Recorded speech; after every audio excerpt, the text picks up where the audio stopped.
We ready? Good. Perfect. I'd like to call to an order Clayton City Council meeting for March 5th, 2019. Let the record reflect that all council members are present. If everyone would please rise and join me for the Pledge of Allegiance. I pledge allegiance to the flag of the United States of America and to the republic for which it stands, one nation, under God, indivisible, with liberty and justice for all. Great. Our first item is the consent calendar.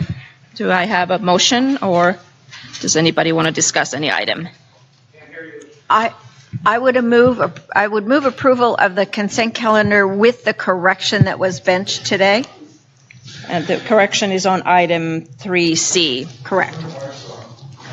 They are on. Hello, hello, hello, hello. They may not be. No, Janet, turn them on. No green light. Is mine on now? Nope.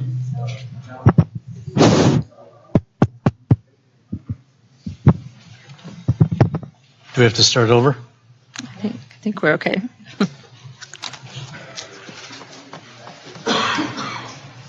Oh, 3C. Is it better now?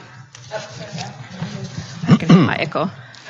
Now the green light is on.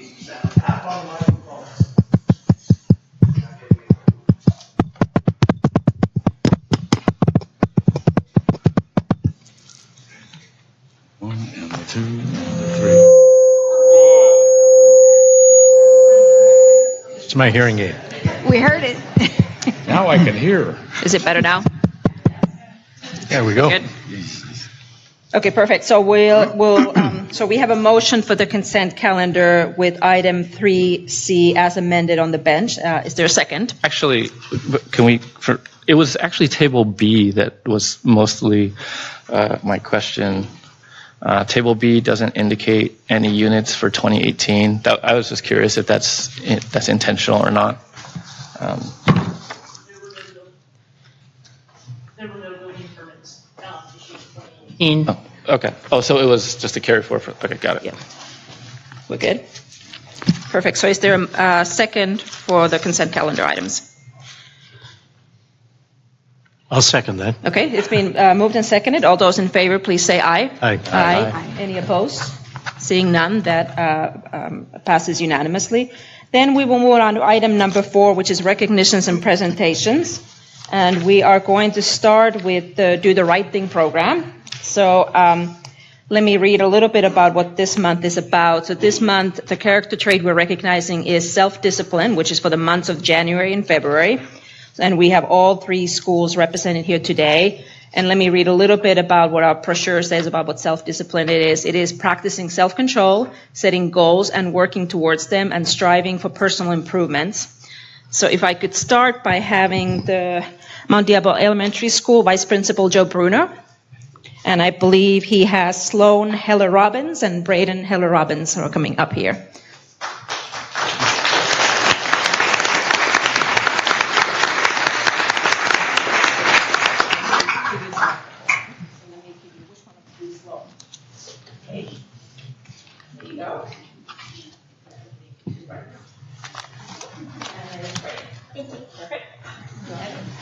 Could also have Mrs. Knapp come on up. Mrs. Knapp is our 2nd grade teacher to Sloan. Mrs. Hopkins, Braden's teacher, was ill and cannot make it tonight. So, start, when I think of self-discipline, I think these 2 students right here are excellent role models for what self-discipline is. I'm going to speak for Braden from what I've seen. Actually, I could say for both. They have such awesome manners. Every morning, when I see him, good morning, Mr. Bruno, such awesome manners. But for Braden, what I really enjoy seeing is that every time I pop in the classroom and see him around the school, he is modeling self-discipline. He strives to do his work. He keeps on going. And even when others may not be making such good choices around him, he continues to do the right thing. So I'm very proud of you, Braden. Great job. Great job.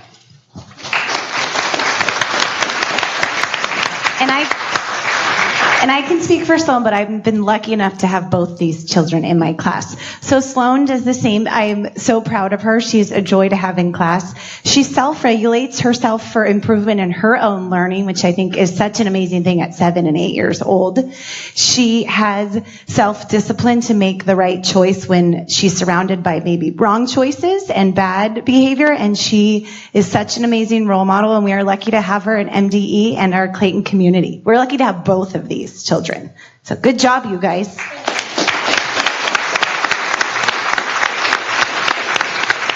Great, thank you. And we'll ask all of you to come up in a moment when we'll do the middle school and high school next. So next one is we have Diablo View Middle School, and I think we have Principal Bannister over here.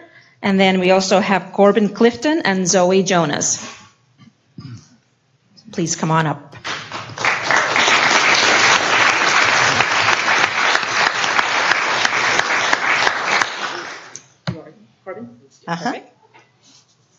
Zoe? All right, so I'm delighted to bring these two young people to the City Council and recognize for self-discipline. They're both excellent students, but one area that they really step up to, and I know their teacher is the one who really recommended them, Mr. Ross. Mr. Ross is our video teacher, and to be in his class really takes a lot of self-discipline. They need to be really focused, controlled, and as we were talking about, making good choices and doing the right thing. So they do this in all their classes, but I really want to talk about their video experiences. Now, Clifton was in,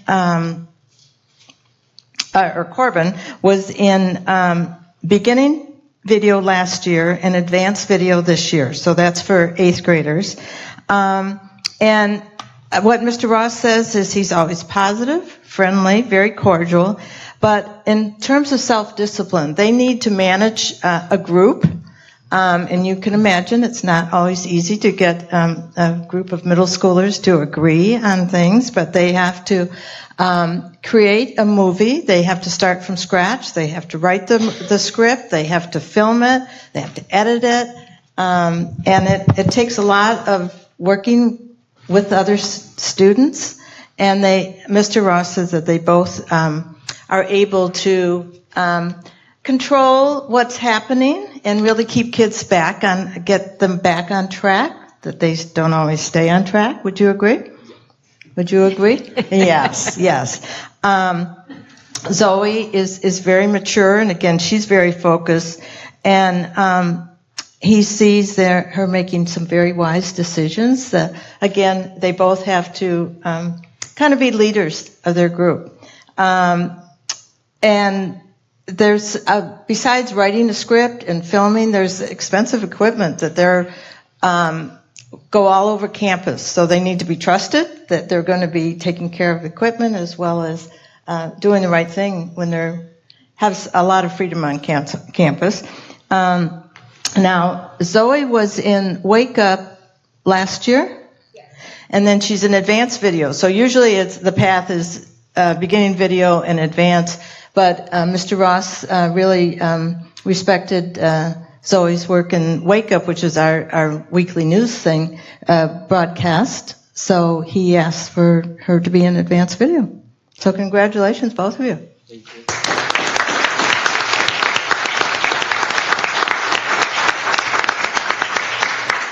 And then last but not least, we have from Clayton Valley Charter High School, I think we have Director of Administrative Services, Bill Moronis. And we also have Natalie Aliano and Kate Carter. If you could please come up.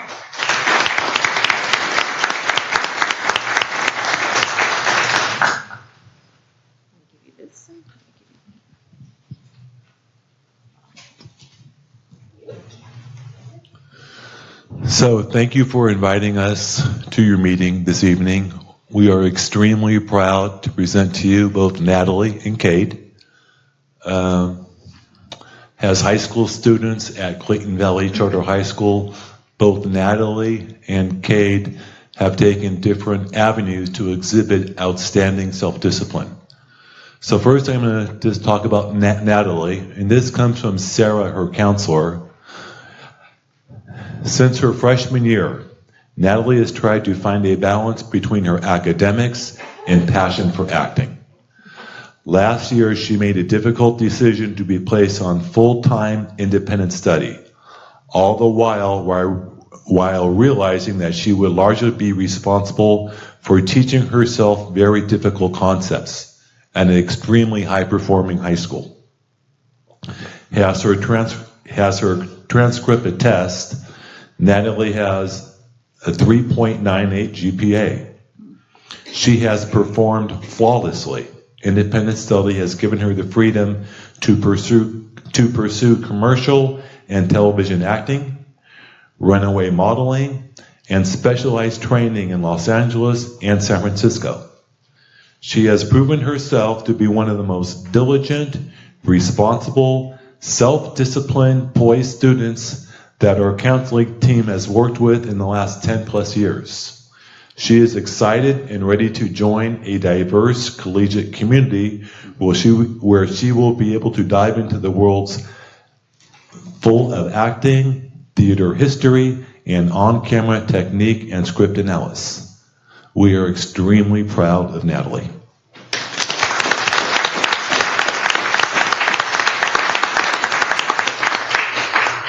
Okay, Cade. Cade is not an actor. Cade is a football player. And I've had the privilege and opportunity to watch Cade play football for the past 2 years at Clayton Valley Charter High School. He has exhibited self-discipline in a couple of different ways. First of all, according to his mom, who's standing in the back filming us right now. Every Sunday, Cade goes to the grocery store to shop for his meals for the week. He will come home, cook for 2 hours, and divide all of his meals with the exact measurements into the appropriate Tupperware. Cade's mother has not cooked for Cade in over 2 years. Just that in itself. The next part comes from Coach Murphy, one of the best high school football coaches in the country. According to the Murph, Cade is one of the most self-disciplined student athletes Coach Murphy knows. He has always taken the most difficult classes and has consistently excelled in all of them. He has pushed himself in the weight room and on the football field every year, exceeding even our high standards. His diet is flawless, eating only foods that has helped him as an athlete and an impeccably healthy person. Because of his self-discipline, Cade has been offered and accepted a full scholarship to play football for the Air Force Academy.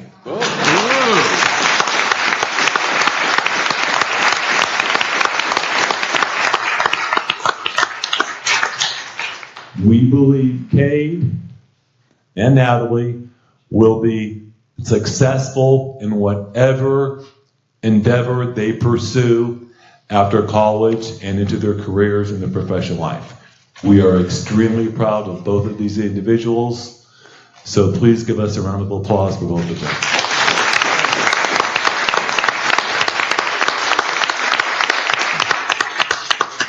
If we could have all the other awardees up here too. I think the pioneer would like to take a photo too. So please come on up. Bring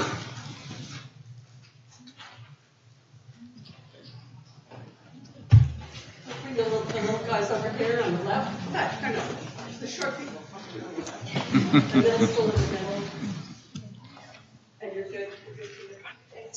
Squeeze a little closer. And then if you guys could turn in aside just a little bit. Yeah. There we go.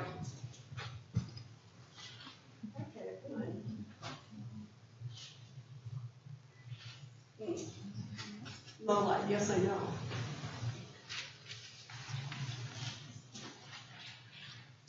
Caps on. The lens is Lens on. cap's on. My phone, it's not working. Lens cap is on. Your lens is on. That's why it's not working. I'm a pro at this, guys. Come on.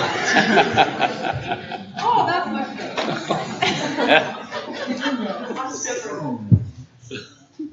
I've never used it. Great self-discipline. Great, thank you. And let's give him one more round of applause.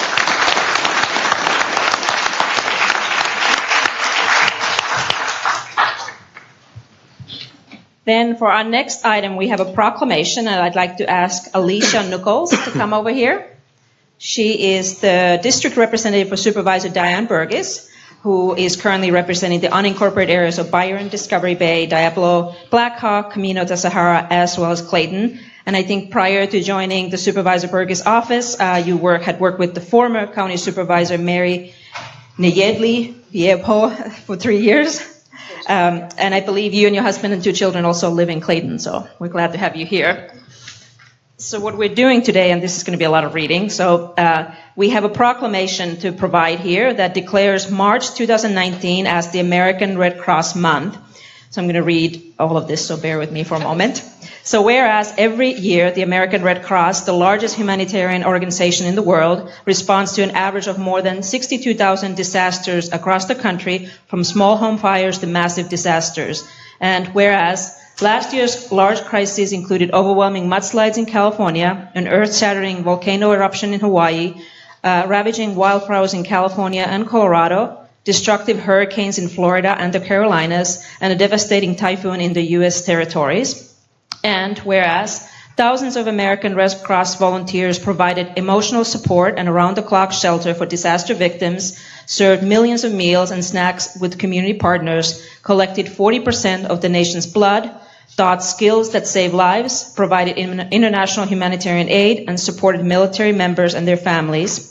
And whereas through its Home Fire campaign that began in October 2014, the American Red Cross has worked with fire departments and community partners across the country to install at no cost to the residents more than 1.5 million smoke alarms, made more than 648,000 households safer, and saved 511 lives. During the past year, the American Red Cross Bay Area responded to 838 home fires, installed 10,605 free smoke alarms, and made 3,403 households safer and helped save lives.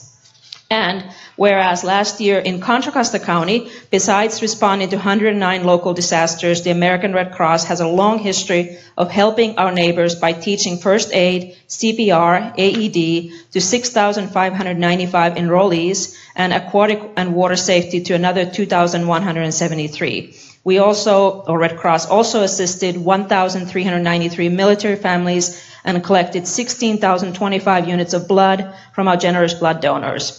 And whereas March is the American Red Cross Month, a special time to recognize and thank the American Red Cross volunteers, partners, and donors who give their time and resources to deliver help and hope to members of the community. And whereas the American Red Cross applaud our heroes here in Contra Costa County who gave 43,495 hours to assist our neighbors when they needed a helping hand.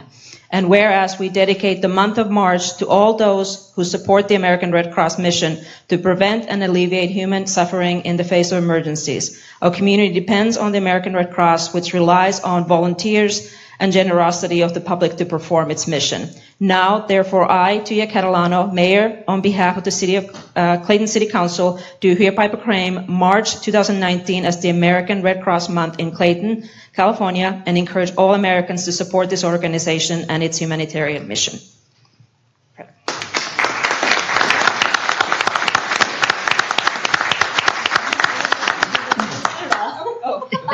Okay, thank you for having me. Perfect. Okay.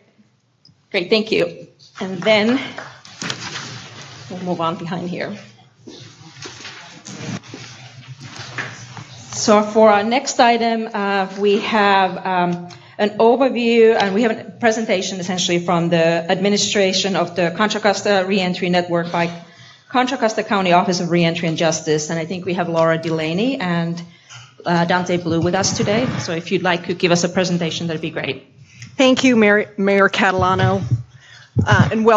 Good evening to the council members and staff and members of the community. We're very pleased to be here tonight.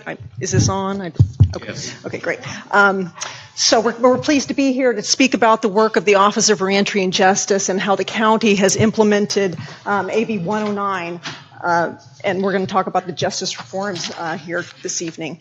Let's see if the slides work. There you go. So the Office of Reentry and Justice was authorized by the Board of Supervisors as a pilot project of the County Administrator's Office in 2017.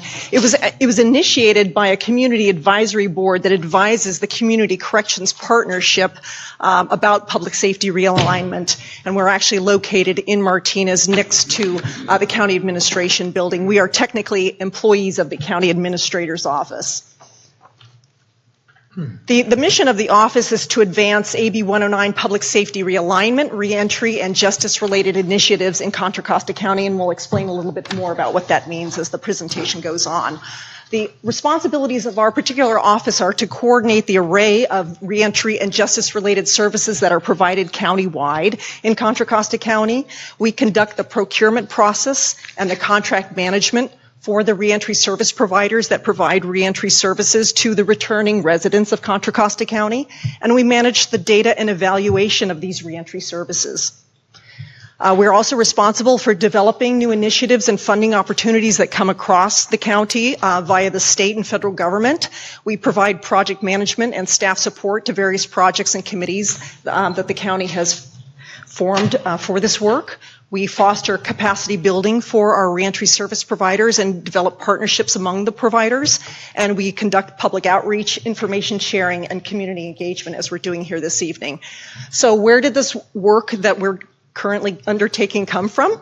I'm going to turn this over to my deputy director, Dante Blue, for this part of the presentation. Thank you, Lara, and good evening to you, Mayor, council members, members of the public. You know, I'd like to start with this cartoon here because what we're looking at here is mass incarceration, the effects of mass incarceration, and particularly the collateral consequences of mass incarceration. Not only are you locking up people, but you're also making a fundamental decision on where spending goes, where spending can't go, and the entire community feels this. I'm going to pause for a minute and just slightly digress. You know, when we talk about reentry, obviously, you know, we're talking about criminal justice, and it is the completely antithetical to this. The whole idea behind reentry, if you will, is this. Not only are we trying to reduce recidivism, you know, that very much focuses on the individual, but this is community reentry. What we're doing is something more broad. Harm reduction understood as for the entire community, every member of the community, how can we reduce the harm felt by everybody? And then that way kind of lift up the community. And so what you can see from mass incarceration is that it didn't do that. It didn't do that. It did not reduce harm in the community. You saw prison and parole populations skyrocket from the 1980s pretty much through the 2000s. Similarly, returns to prison went up. And the reason for this is because we weren't making investments. What we were doing in approaching criminal justice in this way was trying to address crime at the now without thinking about the tomorrow, right? And so what reentry does is it doesn't think about incarceration as in going into prison. It thinks about, well, what's going to happen when this person returns and leaves prison, right? What are the ways in which we can create an environment for that person to thrive and also help this person actually reach those heights. So, as Lara said, AB 109 is really kind of foundational for our office. It started a lot of conversations, and so we do want to take some time to try to educate everybody in here around what AB 109 is Genesis, and then how that kind of has evolved for our office into a plethora of initiatives. Why did AB 109 happen? Well, we saw those graphs a second ago, and what also happens when those population numbers go up is the costs of prisons go up. The cost of corrections go up. And indeed, incarceration is one of the lowest returns on investment a government can make. All the research shows that if you invest in treatment, not punishment, you always get better results. Okay? So funds for correctional activities were diminishing. You can only spend so much money. There were lawsuits. And we didn't see the problem getting better. We saw the problem getting worse. Recidivism rates is 70%. So what ends up happening through these lawsuits, there's a 3-judge panel that says you have to reduce your prison population. And so California goes to the drawing board and says, well, there's different ways to reduce the prison population. One thing we could do is release people, but we don't want to do that. And so what we'll try to do is slow the flow of individuals into our prisons by allowing them to serve their times locally and giving money to local communities to invest in community corrections. All the research has shown that when individuals are kept close to their homes and investments are made in that way, you get the best bang for your buck. So this was a landmark legislation. One of the big pieces is that not only were investments made in local jurisdictions, but they were also given autonomy to kind of determine exactly what best fit their local justice system. So again, this idea that the state would ship people off, put them together, and now we're trying to keep people close to the communities that they can thrive in. So what is AB 109? So when we talk about AB 109, it's this term non. So it's the non-sex offenses, the non-serious crimes, and also the non-violent crimes. So these are the lower level felonies, as we call them. Those are what AB 109 addresses, and those are the people that are going to stay in local custody and local jails, and no longer are they going to be shipped off to prison. Also, there was a determination that if somebody was on parole locally and they got their parole revoked, they also wouldn't go back to prison. They were also going to serve their time locally. And instead of a parole board hearing this violation, they actually added an element of due process by allowing those revocations to be heard by a judge. This last piece is kind of how we segue into some of the work that we're doing. The Community Corrections Partnership. Everybody who receives AB 109 funds must have an executive committee, a Community Corrections Partnership, and an executive committee. And what they were told to do is, hey, we know that you guys are going to, people that used to be coming to the state to go to prison are now going to be staying locally. And so we're going to give you some money for that. But you need to devise a plan on how to best use that money and how to use it in a way that is going to best benefit your residents and those who you are responsible for supervising. AB 109, again, didn't release anybody, right? So, in fact, in Contra Costa, we were actually a county that kind of sent a lot of people to prison, even before AB 109. Just because you committed a felony, not everyone who had a felony conviction went to prison necessarily, right? In fact, most people end up on probation. And in Contra Costa, we didn't send a lot of people. And so what that means is that the character of the community really was not transformed terribly by AB 109. Yes, there were some people that we might have sent to prison that did stay, but it wasn't a terrible shift, which I think is kind of counter to popular belief. Also, nobody was released out of from state prison and put into county jail. Okay?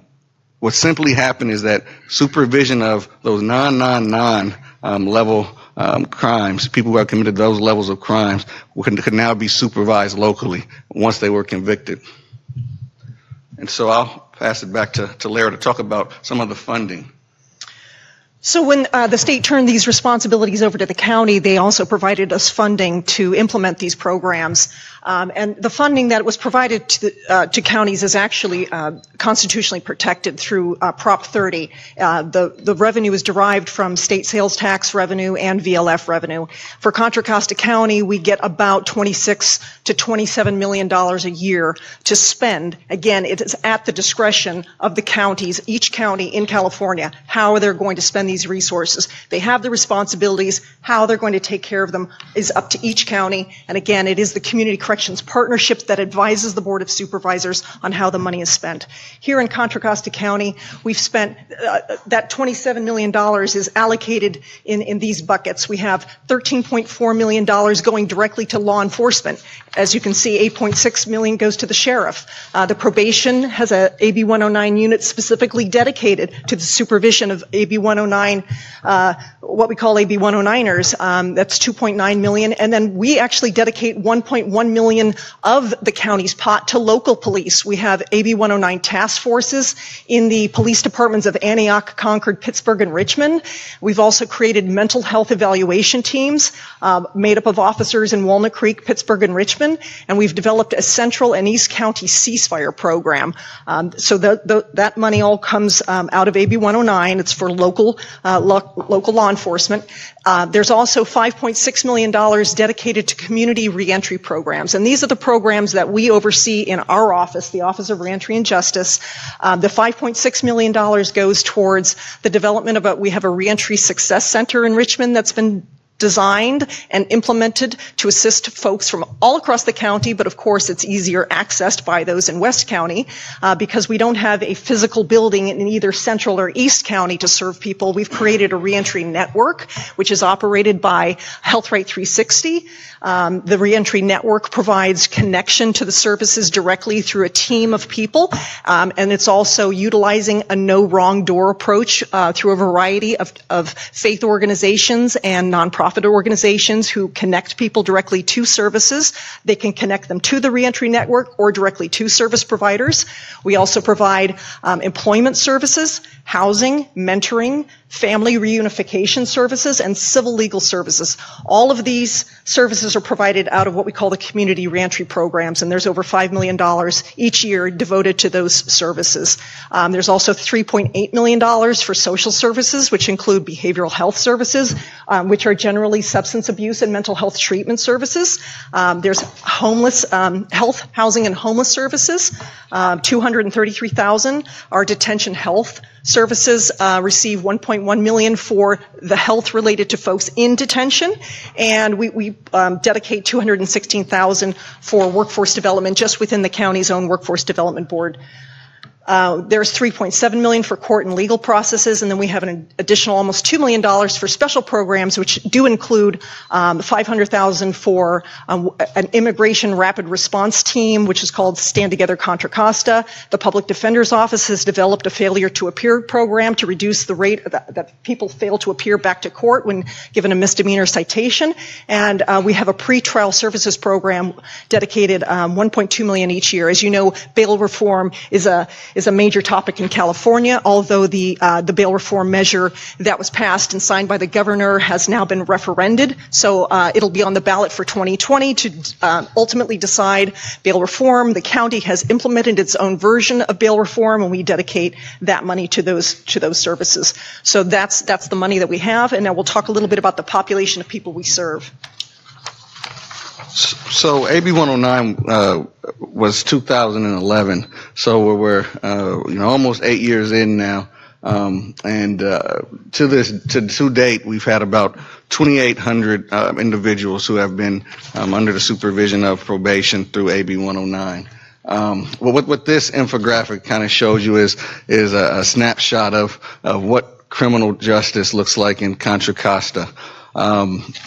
In our jails, we have 3 jails. There's one in Martinez, there's one in Marsh Creek, and then there's another one in Richmond.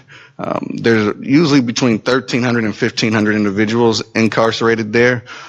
Most of those people have not yet been convicted of a crime. It tends to fluctuate from 2/3 to 3/4. When we did this snapshot, it was closer to the 3/4 of the individuals were awaiting trial. The average length of stay is around 6 months in custody, and typically the ratio of men to women are usually around 9 to 1-ish, depending on where you're measuring that at what point in the process, at probation, in custody, at arrest, but it's usually somewhere around 9 to 1. So I say this, we looked at, as I said, there were about 2,800 individuals that have been on AB 109. Clayton's had somewhere between 10 to 15. So they've reported a Clayton address, about 10 to 15 individuals.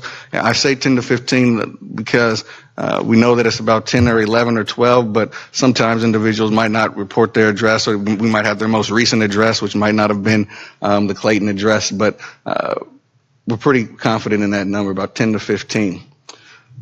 So understanding our population, what are we doing when we talk about reentry? Well, the idea is that, again, this is community-oriented, the community reentry. We're really focused on not only the community in which a person is coming back to, but the community in which that person belongs, right? We're all part of different communities, and we not only try to help the individual prepare for that transition, but also help the community to wrap around, support, and embrace individuals when they're coming back, to ensure the highest level of success. What's different in our approach to criminal justice is that we try to be not only research informed, but also data driven.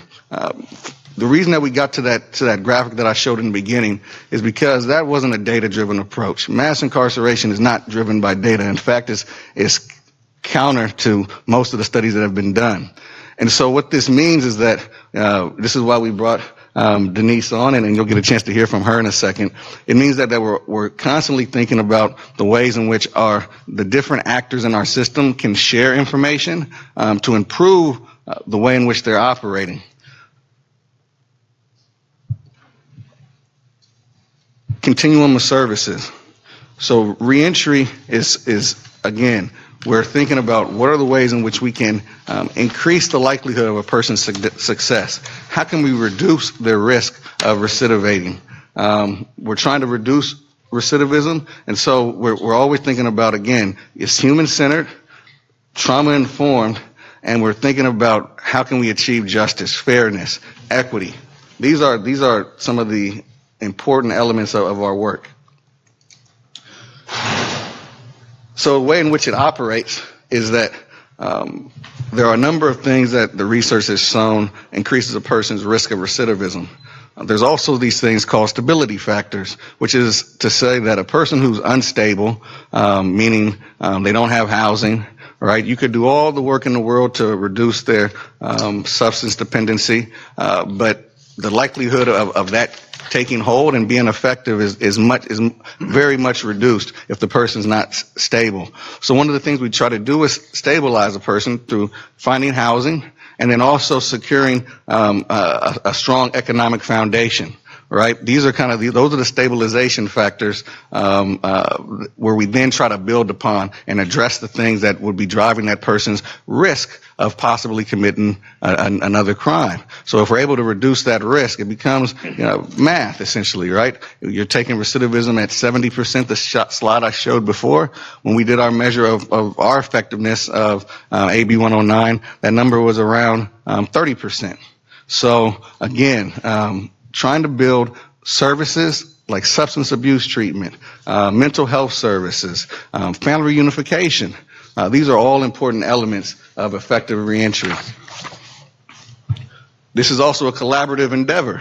Not one of us got to where we are by ourselves, and not one of us are going to get to where we're going by ourselves, right? And so the more that we can bring family, the faith community, service providers to the table, this is our office, the Office of Reentry and Justice, this is probably one of the biggest things we do is coordinate and bring together stakeholders from diverse communities to try to solve tough problems.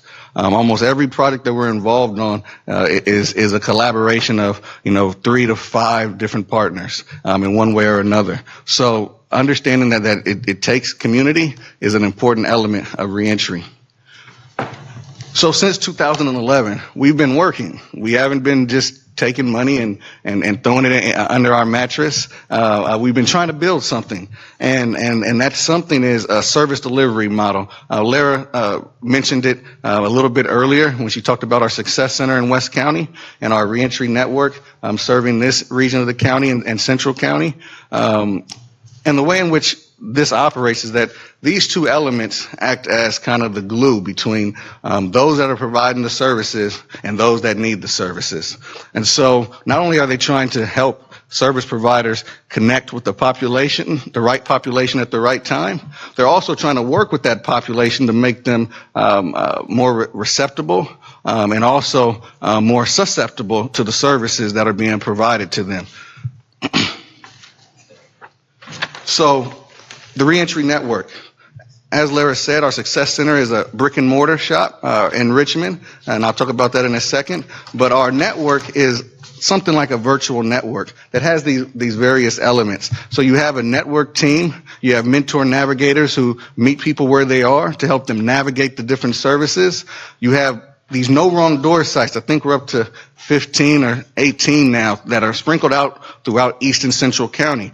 It could be a church. It could be a mom and pop shop, a number of different places that are in the communities in which people live, where they can go in and get connected to the network, do an intake, get put into the system, and from there connect to the services that they need. So instead of being a single shop, we have these no wrong doors sprinkled throughout with mentor navigators to help people navigate not only the services that are closest to them, but some that might even be a little farther away. Our Reentry Success Center in Richmond is operationalized around these various program areas, from family to housing to legal. And so they have different service providers that provide services in each of these areas. And what they're trying to do is take an individual who might need help in a particular service area and improve them on a continuum within that service area. So for instance, if it's family, well, what are the ways in which we can improve your relationships with families, help you reconnect to family? You don't have any family. Can we help build a community around you that can support you? Great, we do a service provider that can do that. Again, the glue between the person that needs the services and the agencies providing the services.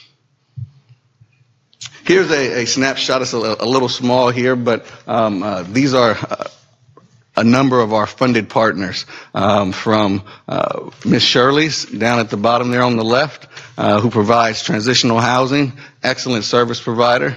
Probably one of my personal favorites. You know, you can really tell when someone has their heart in the work, and that's definitely evident with Ms. Shirley's. We have Goodwill, Rubicon, Health Right 360. These are employment providers. These are housing providers. These are also system navigators and mentors. So again, we're trying to build a community here.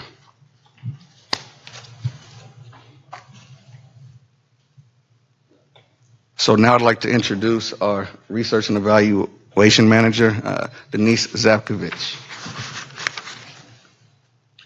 Good evening, everyone. So in light of this program, one of the things you might ask is, well, is it working? What is the impact of the program? And we have a number of different sources of data that speak to that question.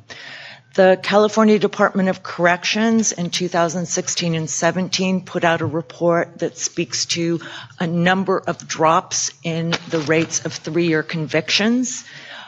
Men comprise the largest proportion of the population, and you can see approximately an 8% drop in the first year after the implementation of AB 109, so from a 55% rate of conviction to 46.8. Women, we see a comparable change of a 9% drop from 47% roughly to 38%. Young adults, 18 to 19 years old, have very high rates, but we also see a drop in conviction there, as well as a significant drop in individuals who receive treatment in custody for substance use problems.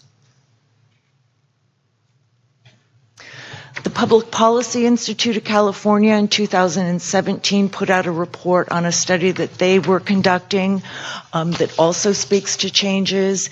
In Contra Costa County participated in this study, and we saw nearly a 10% drop in the one-year rearrest rate and approximately a 17% drop in the one-year reconviction rates.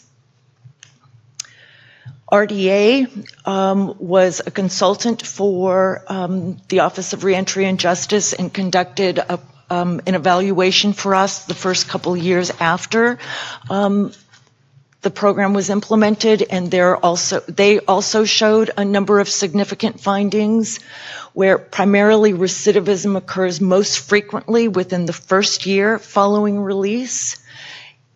We also have a relatively low rate of recidivism of approximately 33%. And AOD and alcohol and other drugs and mental health treatment services are important factors in reducing these rates of recidivism. This graphic presents over time changes in the populations that we're concerned about. And as you can see, from a peak of approximately 2006, 2008, we have a total prison population and a parole population that's at its highest point since 1990. The bar on the far left, the vertical bar, speaks to when realignment was implemented. The vertical bar on the right speaks to Prop 47. And as you can see, there's been a substantial decline in the prison population since realignment. The other thing that's important to realize is that while the prison population has declined, crime rates have not changed. They are still at historic lows. The green bar, again, vertical, speaks to when AB 109 was implemented, and there has been no change across the state in violent and property crime rates. And so that's also very good news, that even with the decline in even some bits of recidivism, we're not seeing any changes in the property and violent crime rates. This is a quote that I found from Dr. Nicole Jarrett, who is the director of the National Reentry Resource Center. And it speaks to, I think, one of the things that our office is trying to do. Reentry isn't just about staying out of prison. Reentry is also about reuniting families, eliminating barriers to employment, finding stable housing, and much more. That's been a critical realization over the years. Now we're working to connect all of these elements in order to strive for success with each person returning to their community. And this is our contact information, and I would encourage you to feel free to reach out to any of us if you have any questions. And that concludes our brief presentation, and we'd be happy to answer any questions you may have. Great, thank you very much. That was very informative. And I forgot to also thank Councilmember Diaz because you were the one who organized this. So thank you for bringing this. So I assume some of my colleagues probably have some questions. Do you want to start? I have a number of questions, but I'll defer to the other members of the council. You want to go ahead? Go ahead, Pam. One thing that I think that would be helpful, Dante, is can you, first of all, it appears that that individuals are not just thrown out into the community. Obviously, there's a system that you bring them into, a system to reenter. But can you give us a couple examples of what a felon who is a non-violent, non-serious, non-sexual offender?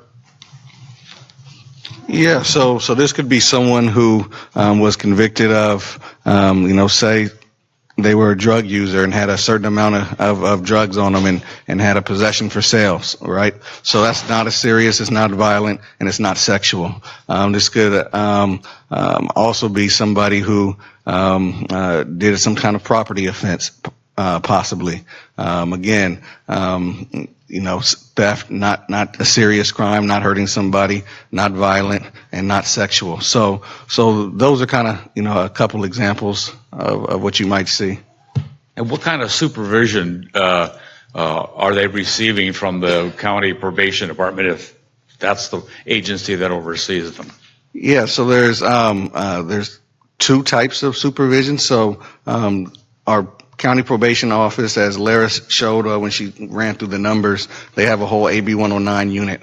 And the two populations they're supervising are people who, simplified, who were in prison at the time that the law changed. And so, they wouldn't have necessarily went to prison, but they weren't going to just release the person. And so now when they get released to probation instead of parole. So that's called post-release community supervision. Then there's also mandatory supervision, and this is someone who is newly convicted under the law. They would do, it's called a split sentence. Say they got 3 years. They might do 2 years in county jail and then come out to a year of supervision on probation. Typically, somebody who is coming from prison, their supervision is typically often much shorter, a year to 18 months. A person who's convicted under AB 109 who goes to county jail and has that split sentence, those can really range, because you could have someone who's sentenced to 10 years and they could do 8 years in the jail and 2 years on supervision, or vice versa, kind of depending on the type of sentence the judge levies. But the probation office would do the supervision. They would do home visits. They would also do drug testing in appropriate situations. And essentially probation's role is to take the orders of the court and ensure that a person's paying restitution and those type of things. So they're definitely hands-on. And we have a probation unit of about 13 people. So for the size of the population, that's a pretty intensive level of support given by the probation staff directly. And the other thing I would add is that one of those 13 is specifically to these evidence-based practices that I alluded to. This person's whole job is to meet the person while they're in custody, do a risk assessment on this individual, identify the drivers of risk of recidivism, and connect that person to services even before they get out of custody, so that by the time that they get out of custody, they already have a treatment plan, they're already connected to some of our services. Now, I will say that these are all voluntary, and some people, choose to not opt in. But for those that do, we're connecting with them even before they have a chance to commit another crime. You mentioned in there that that they were being returned to their families, and that was one of the criteria. And it sounds like your main focus at this point is in the Richmond area, where you already, is that right? Where you have other areas? No, this is countywide. Countywide, but it sounded like your program was at this point focused at okay, and I misunderstood that. We are responsible for providing services on a countywide basis, and when we divide the money up for employment services and housing, family reunifications, we actually divide it up. I'm sorry. Closer to the mic. Yeah, I think we're not capturing. Those services are provided on a region-wide basis. That's why we've actually allocated the money by region, and we have service providers in each region of the county. Per capita, more money comes to East County than to any other region of the county for the services. So if we're focused anywhere, it'd be in East County. Has Clayton been the beneficiary of any of the AB 109 funding at this point? I think Clayton's a beneficiary in that we've developed a system to assist people regardless of where they live. Mm-hmm. So, I mean, we don't have like a community specific. We're not tailoring a program to Clayton. We're tailoring it to the region so that folks coming back to a specific region can access these services, hopefully in a geographic proximity to where they will ultimately reside, so that they can access them easier. But we don't develop a Clayton service, a Martinez service. We do them on a regional basis. Right. Well, I think what you're referring to is... That's all I have. One of the maxims of kind of service delivery is meeting people where they are, right? Because if they have to come to you, they might not get there. And so we're definitely trying to design our system to where our services are easily accessible by all those that need it. Great, thank you. Any other questions from you? Councilmember Wolf. Perfect. Councilmember Wolf, any comments? Actually, some of my questions have been answered already. Back on one of your slides here, with regard to prison and parolee populations, it looks like around 2006 things started to go down. Do we have any idea why that happened?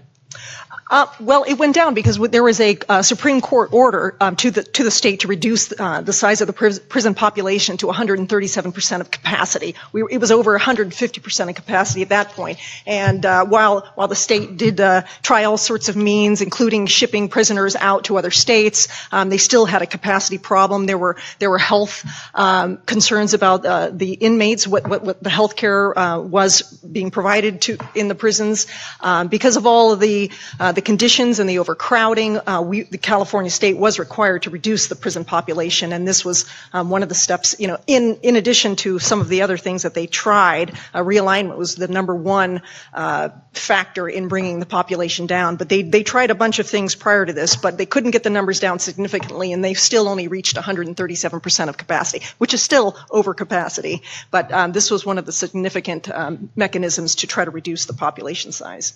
And just to be clear, we're looking at people from Clayton returning to Clayton, is that right? That's correct. Okay. We don't tell people where they have to go, or people just return to the communities from which they came, and generally, those are the communities they're familiar with. They have their own support systems. They may have family members. They try to return to places where they could find support. Although, we are building a system of support as well. It's usually to friends and to family that they generally return. Thank you. Great. Vice Mayor Pierce, any questions, comments? Yeah, I actually had one. It came up several times when we were discussing this the last time. And you alluded to the non folks. And one of the questions that was raised by the community was, what about those who plead down to a significantly lesser offense? Are they included in this? Maybe it was a violent crime, but they pled down to something less. Are they included in this community? If their last offense that they were convicted on was one of the non-nons, then they would be considered AB 109, even if they had in their prior experience a more serious felony. It is the last offense for which they were convicted that would qualify them to be an AB 109er.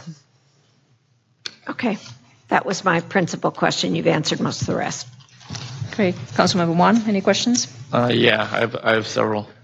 At the outset, you had mentioned that the pilot program was a 2.5-year pilot. It looks like that's coming up on its end of term because it was January 2017. Correct. Is that being extended? It is. We do have the funding in the fiscal year 1920 budget approved by the Board of Supervisors. So this office, while still technically in a pilot status, the funding continues and our work continues. The Board of Supervisors hasn't made an official designation of the continuity of the office, but given the fact that we do have funding for the future and we do have projects underway and the responsibilities continue, we feel like we're still in business. Okay. On one of the slides, I don't remember which number it was. It was indicated that no one under AB 109 was released any earlier than they would have been. Mm-hmm. But then on the next bullet, it says that sentencing requirements were also changed. So I'm curious how we reconcile those two statements. So two things. So when we say that no one was released, this means a person was in custody and you opened the jail doors and let them out. And when we talk about sentencing requirements, sentencing is not, person has not went to custody yet, right?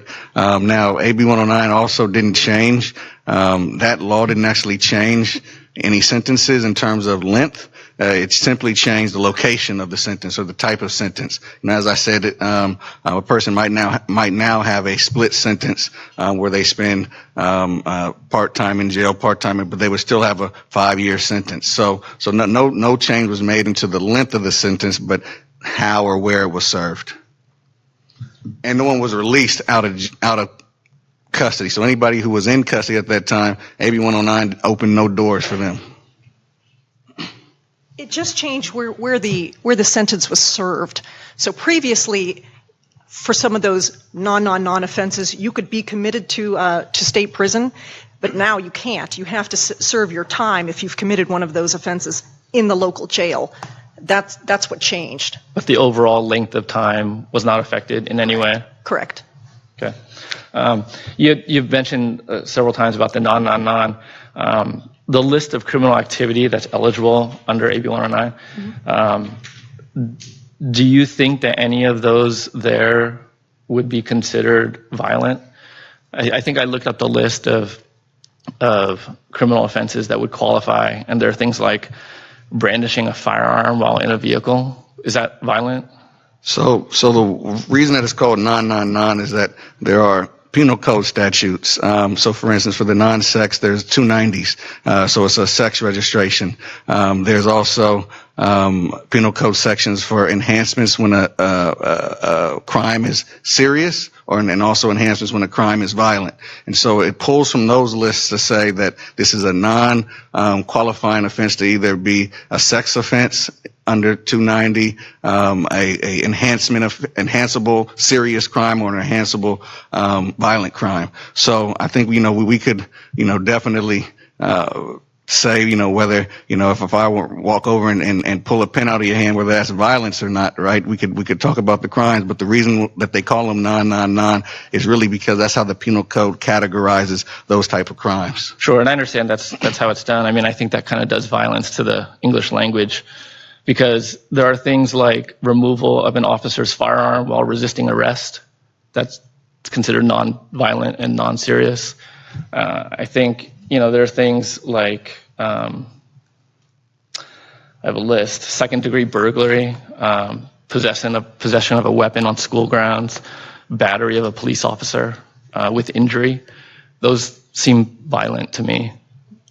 I mean, I think we can define them. The penal code can define them either way, so that's not for you guys. The other thing to consider, right, is that eligible crimes, and so we've done some analysis in our own office and looked at, what are people actually convicted of, right? You could have an eligible crime, but that doesn't necessarily mean that people are convicted of that. And so we've done some analysis in our office, and we know that,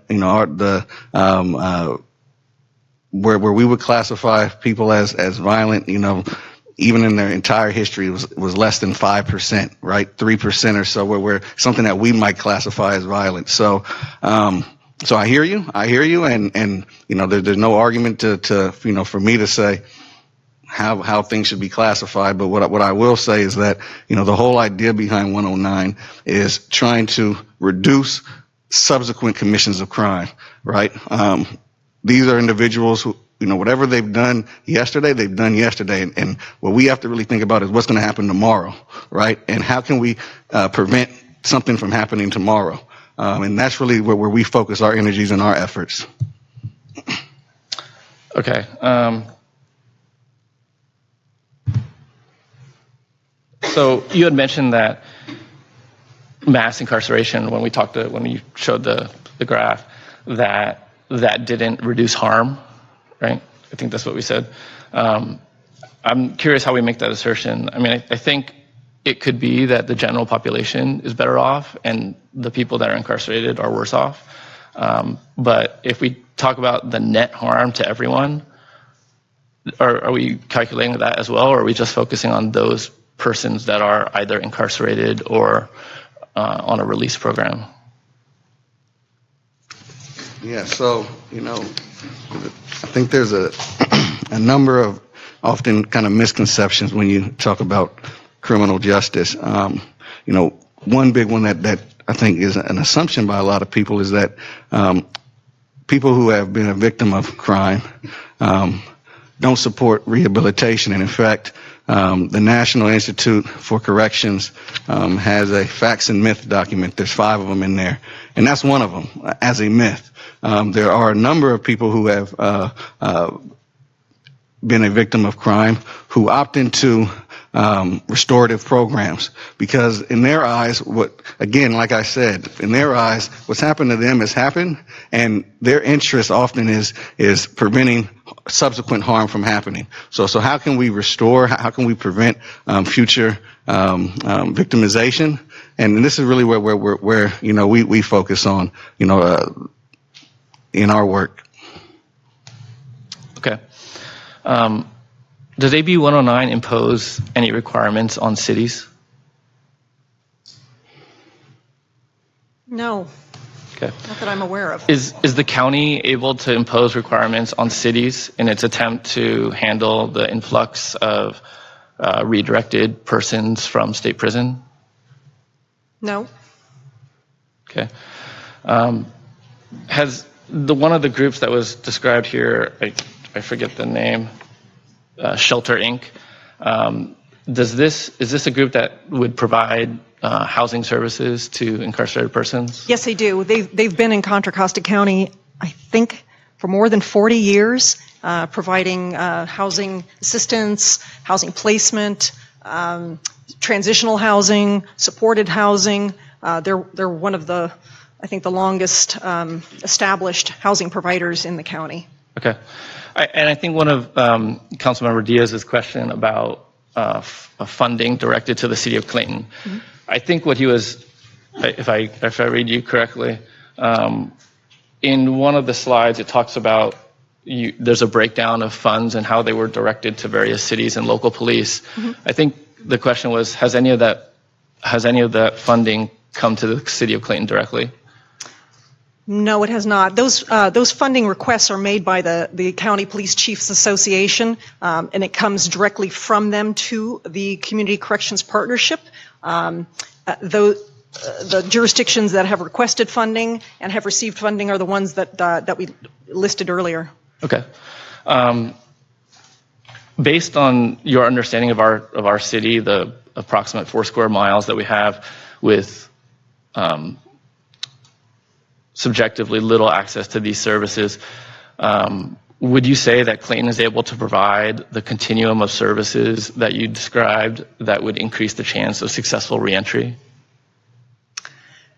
If you have public transportation in your city, then people can access the services that are in this region, and that's what we hope to foster.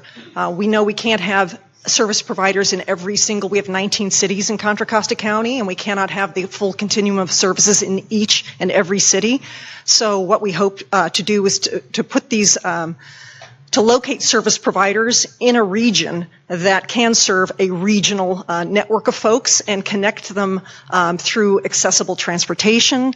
We connect them through things such as a network of people that can assist transporting people to the service providers, letting them know who the service providers are, what the services actually do entail.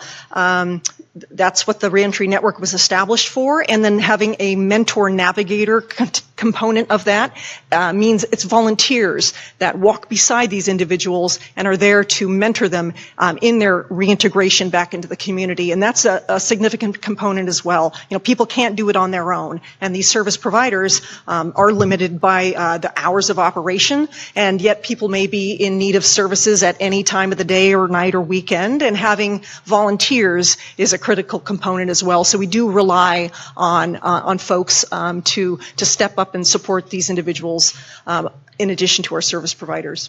And if I could just add to that, Councilmember Juan, your question was, do we believe that Clayton could provide these? And I would advise Clayton not to take on that responsibility, because this is a team effort, right?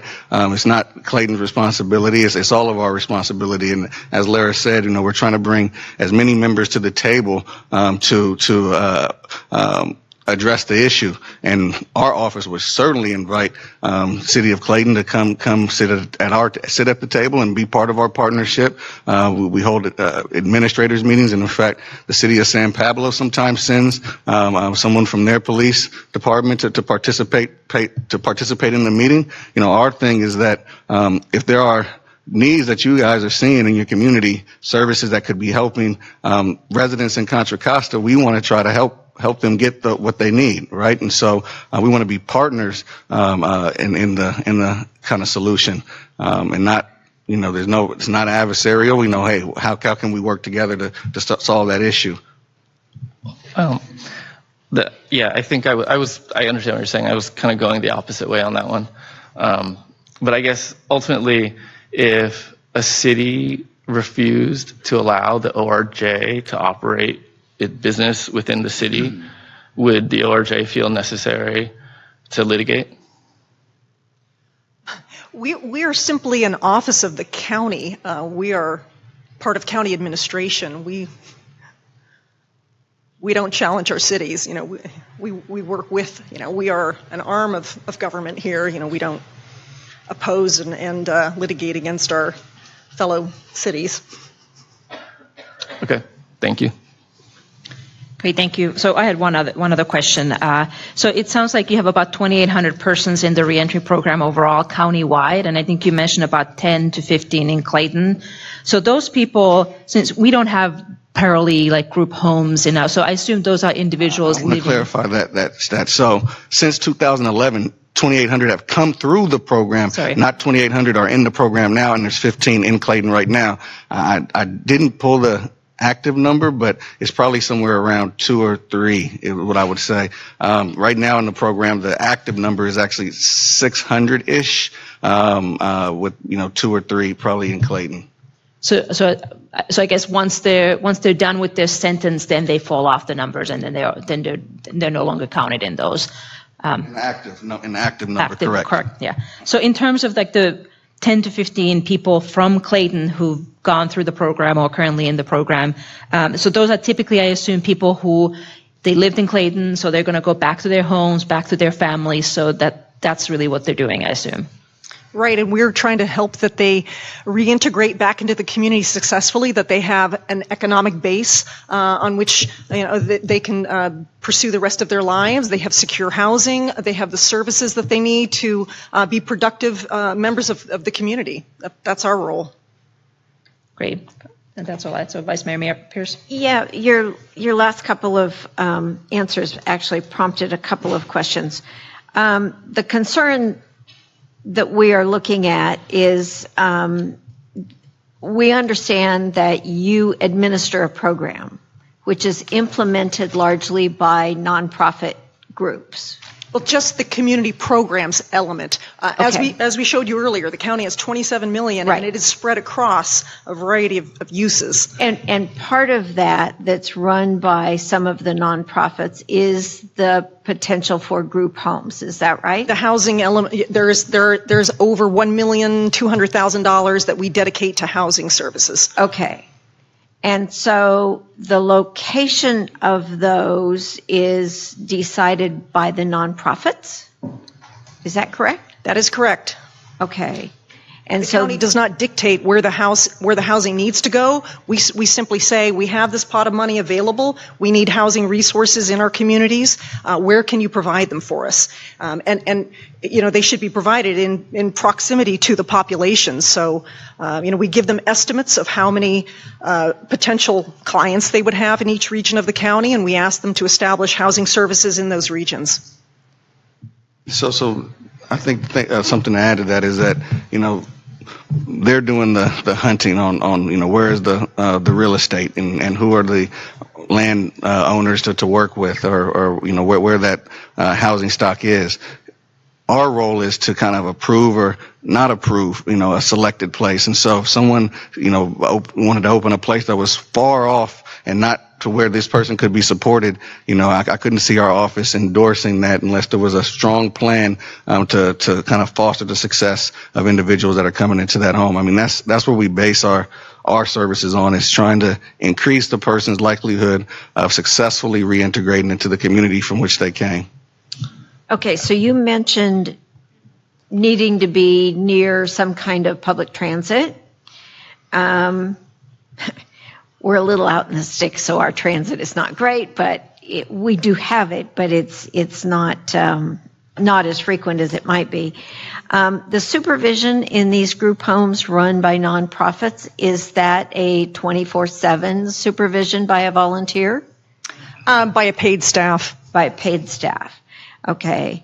And is that nonprofit compensated for each person who is housed in that home? Right. From the pot of money that they receive, we do allocate a certain amount of that to specific beds, and we do pay for those beds to be made available to the AB 109 community. So they do receive, compensation for having the availability of bed space. I guess I'm getting now to the economics of the thing. It's, Clayton is not a cheap community for housing. It's rather expensive to live here, more expensive than many of us would like, but it is.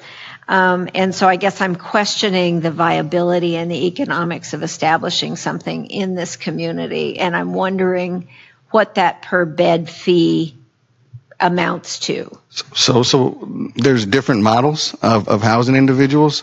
So you have rental subsidy programs where maybe a person will take a shared living space, on Craigslist or whatever, rent a room or what have you, and that might be $700 a month. And so they might subsidize that rent while the person gets stabilized to help them provide their own place. There's also we highly leverage sober living environments. A number of our people coming through the program, part of the stability aspect is helping them reach sobriety. And so oftentimes some of the best places for them is a sober living house or a house that is connected to treatment, has some treatment element to it. And when I say that, I mean in the broadest sense. This could be, mandatory 12-step meetings. It could be, a whole host of things, right? And so in that model, a housing provider might have 2 beds over here, or just have relationships so where someone comes in, they can make a call and place a person at that particular facility. So it really depends on the model. We have done models where we rented the entire house, and that doesn't offer the flexibility and often is not as fiscally sound, because when you have empty beds, you're kind of paying for nothing. So there's the point I'm trying to make is that there's multiple models, and usually, what we're leveraging is SLE housing or helping somebody into some shared living space in most of our situations. Although I will say we just released our request for interest from providers to provide both housing and employment services, and did receive 10 proposals, 12 proposals just the last couple days. So we don't know who our service providers will be for. We're going to have an actual 3-year contract period going forward. We had done year-to-year contracts, but for the next 3-year period, we do not know who the housing or employment providers will be as of today. Or the models that they're going to base their program on.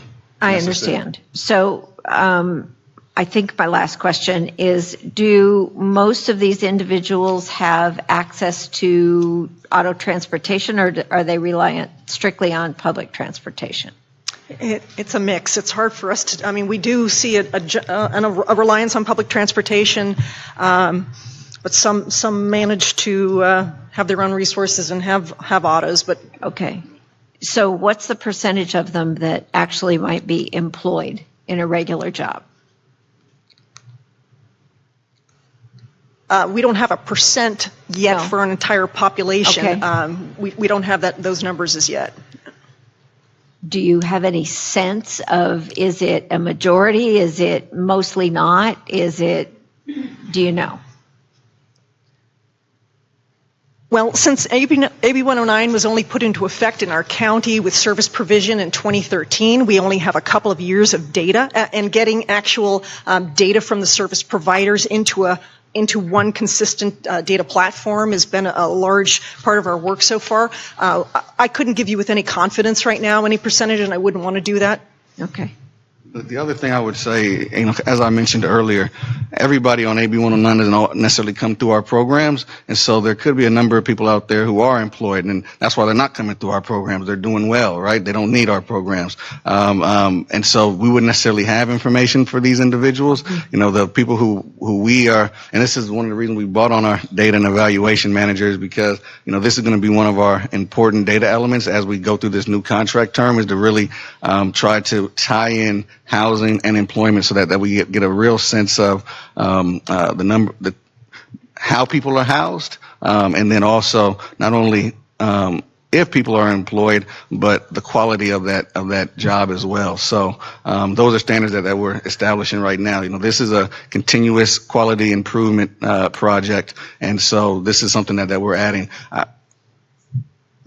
We'll be interested to track those results with you. Thank you. Councilmember Juan. I'm kind of interested in the line of questioning that you're pursuing with the levels of reimbursement. is there an established reimbursement rate for the various services that you contract out with these various groups for? Either you mentioned rent support or whole house rental or per bed or per individual? No. Is there an established scale that's available for funding levels? No, There's not. Is it completely discretionary that to the ORJ, the amount of funding that can be provided for assistance? No, the amount of funding is dictated by the Community Corrections Partnership. I mean, they tell us what the pot of money is. Well, that's the total though, right? That's the total, Okay. and then we tell the contractors, we have this much available, you tell us how you are going to deliver services to this population. We don't dictate to them the parameters of the service provision. And so what essentially would happen is, once we identify, so we're in the middle of a cycle right now. Once we identified a provider, we would have them provide a scope, and then usually in that scope, that's when all the financials get broken down, right? And so they would, how many people are they going to serve, and how much is going to be allocated to each person. So for instance, in rental assistance, they might cap it at $3,500, right? So that if you're paying $500 a month, you might get 7 months out of that. If you're doing $1,000 a month, you might only get 3.5 months out of that, right? So that's usually how the cap. So the ORJ doesn't have a cap, but there's an inherent cap through the contract formation process, right? Which it all kind of goes to the proposal that they provide us with, what we ultimately agreed to. But that's how that would work. Is it on slide 14? It describes levels of funding that were provided at for various purposes. If we don't have a established schedule for the amount that is for reimbursement, is it available, the amount of reimbursement that was provided specifically at an individual level for under some of these programs that were listed here? For example, there's on the center item in slide 14, it talks about $5.06 million for housing. Right. Does that, and then we can tell you how much the contracts were for each of these service groups. Like we can tell you how much money was dedicated to the Reentry Success Center, how much was dedicated to the Reentry Network. I mean, we can provide all those contracts. You can see them. Those are public documents, and we can provide them all to you, and you can see exactly how much money we devoted in the house. Employment was it's $2 million a year in employment services divided between Goodwill and Rubicon programs, and those contracts are available for public view. Yeah. We'd be happy to provide you those. I guess I'm mostly interested in the per capita spending on housing, and we haven't broken it. It's not on a per capita basis. It's really kind of a bundle of services that include housing placement. It includes actual housing beds, rental subsidies. There's a range of services within housing that are provided by, it's been mostly on a countywide basis, it's Shelter Inc. providing that, but we also have transitional housing that's been provided by Ms. Shirley's, which is based on the Delancey Street model. We've devoted $200,000 to that kind of a program, and there was in the past a women and children's house in Richmond that received funding as well. So we had 3 housing providers. And now we just have Ms. Shirley's and Shelter Inc. But we'll see, based on our next funding decisions on these, the procurement process, who our future providers will be. Okay. And I mean, the reason why I belabor the point is because of the issue that you had talked about, in that when it comes to individuals locating in the community, it has to make sense from a financial point of view. And so understanding the per capita or just the level of funding available on an individual basis would help inform the evaluation of the likelihood of this occurring at various locations. If you're not going to house people in Belvedere, probably, because it costs a lot to live there. And so understanding that level of detail, I think, would go a long way towards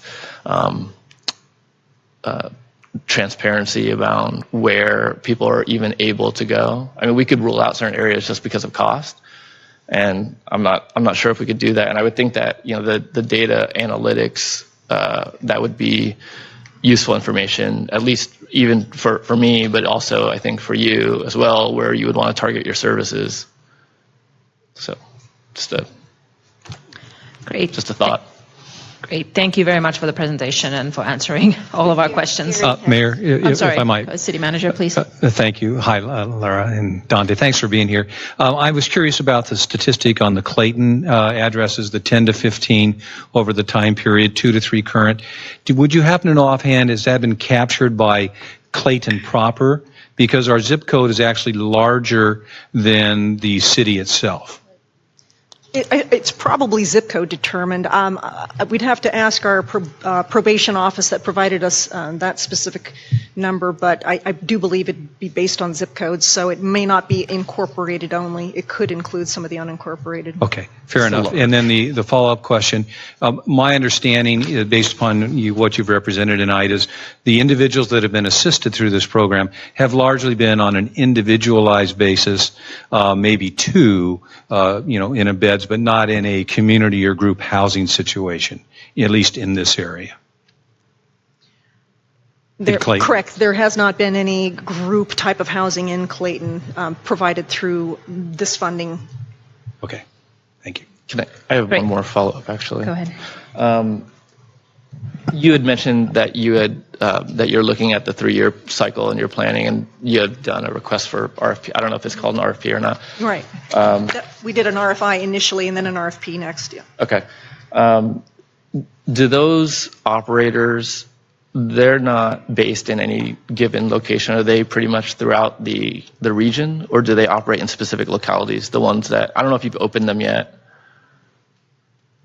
So the ones that we've received so far, the 12 for housing and employment services, several of them, they did indicate specific regions that they wanted to provide services in.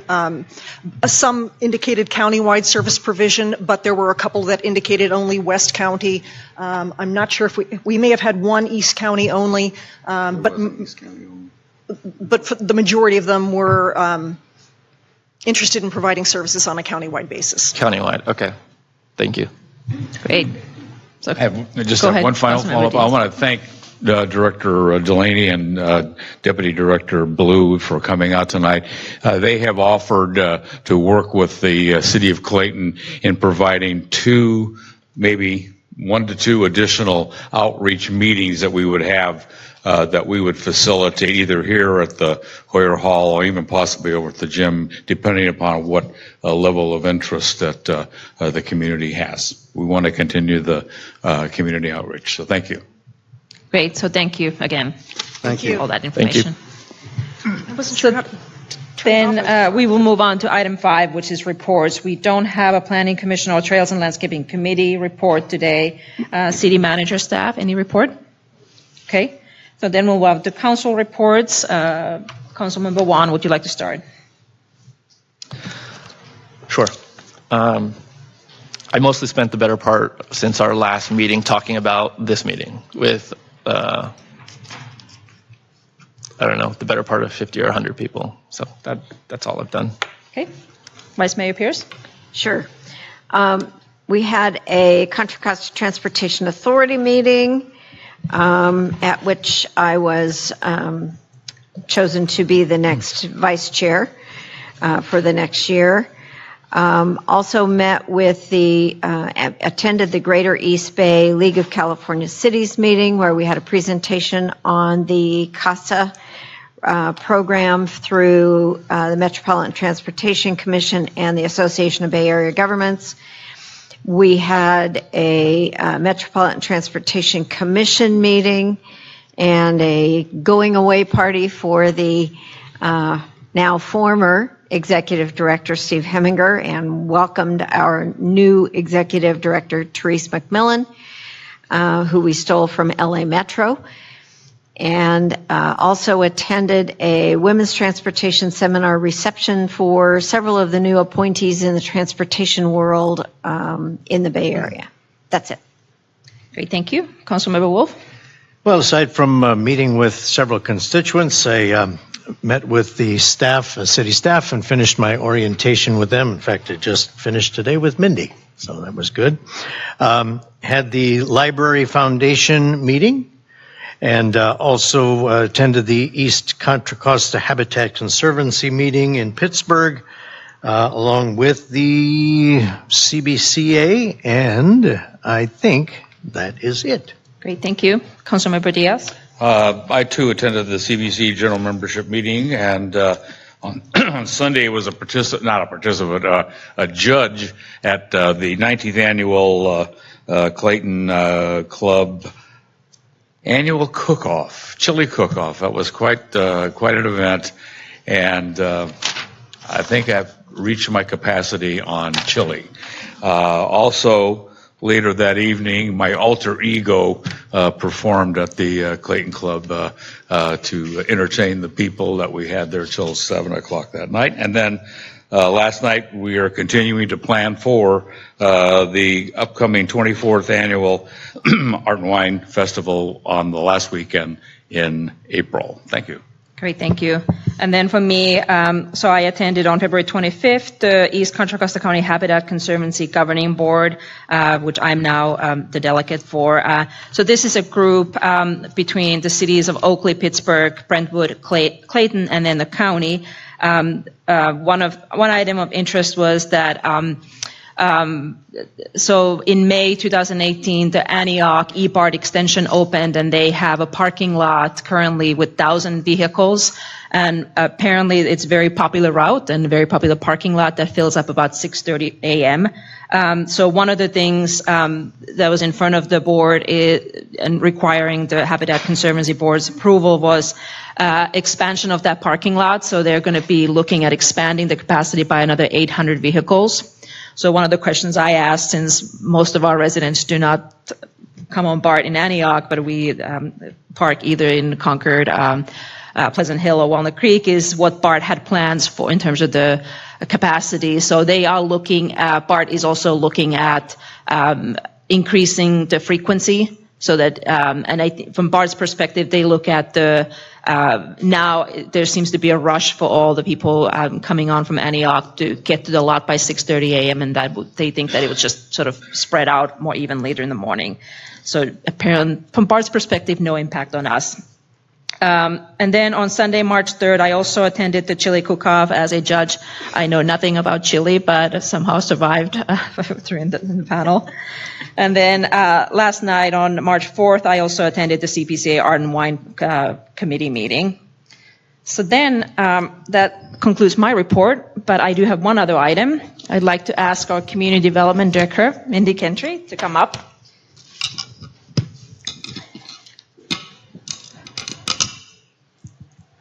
So as much as this is something I actually don't want to do, because I would prefer that you'd stay in Clayton, it is my pleasure to provide sort of a small token of appreciation on behalf of the city to you today, which is going to be your last hearing with the city, with us today.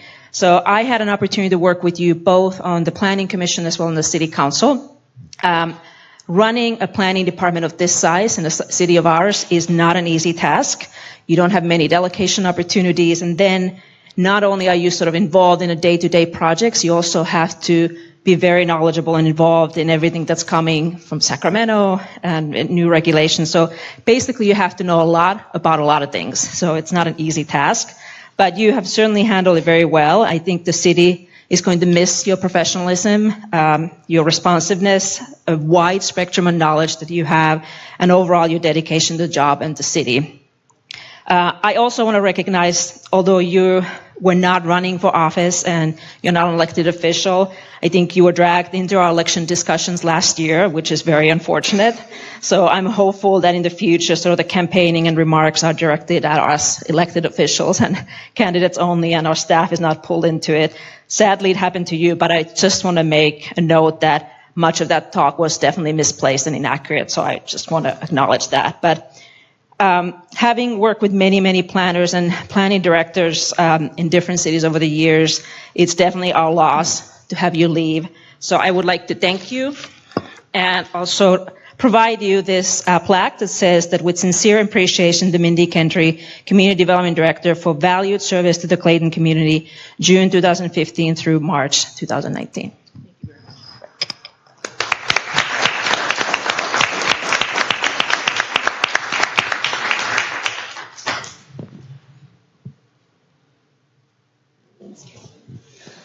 Thank you. I'd just like to add my thanks to Mindy for several years of really hard work. When you're basically a one-person planning department with a part-time assistant, there's a lot on your shoulders. And we know that you were juggling a lot of balls all the time. And you did a great job. We will miss you. I'm glad you're not going far and you're still a Clayton resident, so that's wonderful. And I'll look forward to continuing to see you around town and at the concerts and things like that. But our best of luck to you as you advance your career, and we will miss you a lot. Thank you. Yeah, I'd like to add also, Mindy, I will personally miss you because starting in this as a planning commissioner, I certainly learned a lot from you and appreciated all your support. And I too am glad that you live in Clayton and that you'll be able to hold your head up around Clayton and not put yourself up to any more ridicule and be able to go to the concerts and just be a happy citizen. So thank you. Thank you for your work. And good luck on your new role. Great. Thank you. So we'll move on to item 6, which is public comment. I do have a couple speaker cards. So this is the portion of the meeting when any member of the public can address the council on any item that is not on today's agenda. So I will start with Terry Denslow.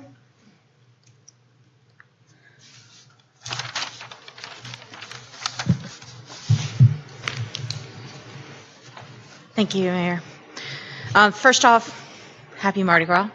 Hopefully everybody got some king cake today. Secondly, I just want to make a plea to both the City Council and Clayton residents alike, and I hope that folks will take my words into consideration. Tonight we already started talking about some difficult topics. We're going to continue to talk about difficult topics. This isn't the first time that sensitive topics have been discussed in this forum. It clearly won't be the last.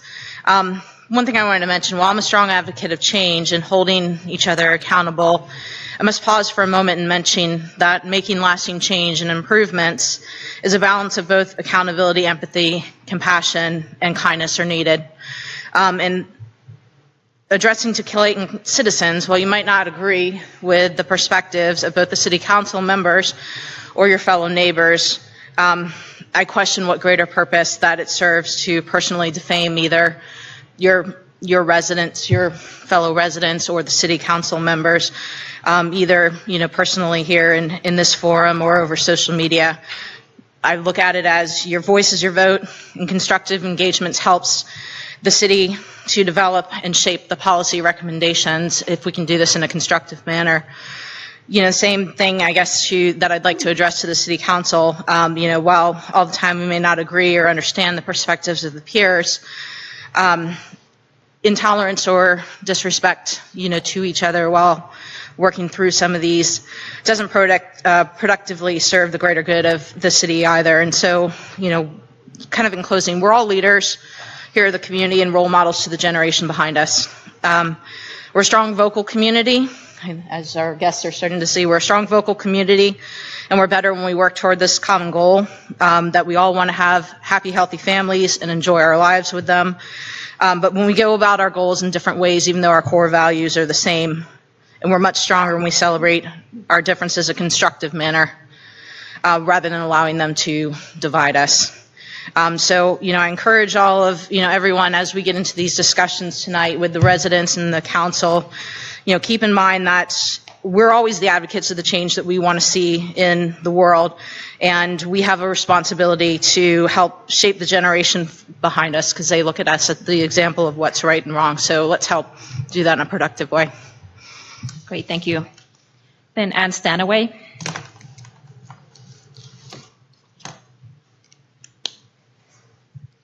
Ann Stanaway, 1553 Haviland Place in Clayton. Well, the watchword of tonight is self-discipline. You see before you the queen of self-discipline. I have been beating this drum since 2008. Can we have some public safety, please? All right, you have before you some pictures. And in the concept and pictures 1,000 words, are worth 1,000 words. So therefore, I took these pictures at midnight of violations of our fire lanes, which the city refuses, absolutely refuses to ticket. Now, I question whether the vendors who are here present, either the Red Cross or the county, want to have the participants in their programs live in a unsafe city. This city is unsafe. The fire department, the police department, the ambulances cannot get to our residences or businesses unless the fire lanes are cleared. Please, please, look at the pictures. These are not the only pictures I have. I take pictures every single night, not necessarily at midnight. Sometimes I wake up at 2 o'clock in the morning and I go and take pictures. Regardless, I take the pictures, I have them in a file. I've given these pictures to the city a long time ago, and they refuse to go ahead and do anything about our public safety issues. Please, hear me. This is a really horrible issue, and so easy to correct. All you have to do is ticket. Thank you. Thank you. Brian Budell. Good evening. Perhaps piggybacking a little bit on what on the theme of Ann's statement, I'm again going to climb on the horse of the ban Roundup, the city's use of Roundup in the city. I made a lot of points last time in terms of why it should be gone, and it continues to boggle my mind why the city of Clayton knowingly and willingly uses a known carcinogen and is exposing its citizens to that. Exposing it not only in the terms of safety, but also in terms of liability. Now, since our last talk about this, I've found out a couple of facts. The first being that as a lawyer who does toxic tort stuff, I get these little email updates, legal updates, whatnot. And it is understood that by the end of the first quarter of this year, which is in about, 3 weeks, something like that, there will be approximately 12,000 personal injury lawsuits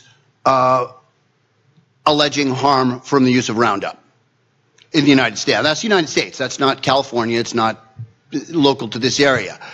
But if you think it ain't coming, it's coming. And it's mind-boggling to me, absolutely mind-boggling, that the city would expose itself to this kind of liability. Literally every day that goes by that the city uses this stuff, you are exposing citizens to a health risk and exposing the city to a lawsuit which could potentially bankrupt this city. As I've said before, it will only take one lawsuit. Just one. If they ring the bell and hit for a big verdict, we are done. As Mr. Napper admitted when we last talked about this, our insurance would be, our coverage would be far exceeded by a verdict in the range of tens of millions of dollars. Another thing that's problematic since we last spoke is I listened with great interest when our city engineer, or I forget what his title is, Mr. Warburton, went through and talked about how it's used in the city. That was an absolute misrepresentation. Because when he said, well, it's only used in medians, it's only used where people don't walk. Well, guess what, folks? I've got pictures of our city employees spraying this stuff on the vacant lot that has been the subject of so much controversy lately, spraying it all over there. And not an hour later, I saw people walking their dogs. I see people walking them. And like I said, I've got photographic evidence. Now, either he, A, doesn't know what his people are doing, or B, he's lying to us. Either way, that's a problem. And if you don't believe me, you don't need to see the pictures. Go over and have a look at the weeds. They're all yellow. That's what Roundup does. You need to get rid of this stuff. This is a no-brainer. You don't need to be a legal genius to figure that just eliminating a known carcinogen is probably a good thing. Thank you. I don't have any other speaker cards. Go ahead, come on up. So this is for non-agenda items. Just have a comment on AB 109? So that will come up. So if you can pass your card, we'll get to that next, literally. So if there's no other non-agenda item comments, we'll close public comment. We'll move on to public hearings. We do not have any. Then our next item is item 8A, which is an action item. This is a council member's request to revisit certain provisions of the 2018 adopted city ordinance number 483 involving amendments to the Clayton Municipal Code, Title 17, zoning to restrict and regulate parallel homes in the following general plan designations: multifamily low density, multifamily medium density, and multifamily high density, subject to a city conditional use permit. So this was requested item for discussion by Council Members Diaz and Council Member Juan. So I'm going to turn it over to Council Member Diaz, I think, for you to lead in terms of the introduction, and then we'll certainly allow other council members to ask any questions, and then we will open up for public comment, and I do have a number of speaker cards as well. So if you'd like to start, please. Thank you. Back in October, when we were hastily putting forth that ordinance number 483, I don't believe personally that we had sufficient time to review and really consider all the implications of that. And as such, I wrote a letter to the mayor at the time and requested that we, once this ordinance became into effect, that we would then sometime after review it to see if it needed updating, modification, or such. One of the elements that we needed, in my view, was the presentation we had this evening from the Office of Realignment and Justice, because I don't believe we were all completely aware of it and how the impact of that program works and what implications that go along with that. So as such, I wrote this memo to the mayor at the time, and I asked for three things, one of which we've already addressed, and that's that we will, depending upon the level of interest, have at least one or maybe two community outreach meetings that will be initiated through the county office with us, the city of Clayton, supporting it, and depending upon the interest for a further discussion of the parameters of the AB 109 program, we will either put that meeting or hold that meeting here or maybe even at the community gym. The other two items that I asked to have re-looked at, if that's a phrase or acceptable language, is one, in the area of the Keller Ridge development, there is a, quote, private park. And as such, it's excluded. The ordinance does not affect that, or we cannot have jurisdiction, so to speak, over that. And I want that looked into to see if there is a way to either include a private park, or if not, and I'm just speculating here, maybe what that homeowners association want to consider is making it a public park, giving up the rights of it as a private park. And look at from that perspective. The second thing I asked for was also to take a look at the boundary areas that we had imposed or implemented under 483, and to take a look at is 500 feet, 1,000 feet, 1,250 feet, 1,300 feet, 1,500 feet, what is a reasonable number that would provide at least a sense in the community that it's better addresses their concerns. And I would request is that be redirected to go back to the staff, both planning and legal, to take a look at that, because I firmly believe we could have done a more thorough analysis and had better information at the time when we were rushing to get this ordinance passed. So that's basically my request, those three things. One, take a look at that private park issue. Number two, take a look again at the boundary areas that we established. And number three, continue the community outreach to inform the community better of how this legislation from the state impacts us. Okay, thank you. Councilmember Wan, do you have anything to add in terms of why you wanted to request this discussion today? Yeah, I do. But first I want to comment on something that you had said. Is that okay? Go ahead. Sure. You had mentioned the city taking responsibility for the park as a possibility.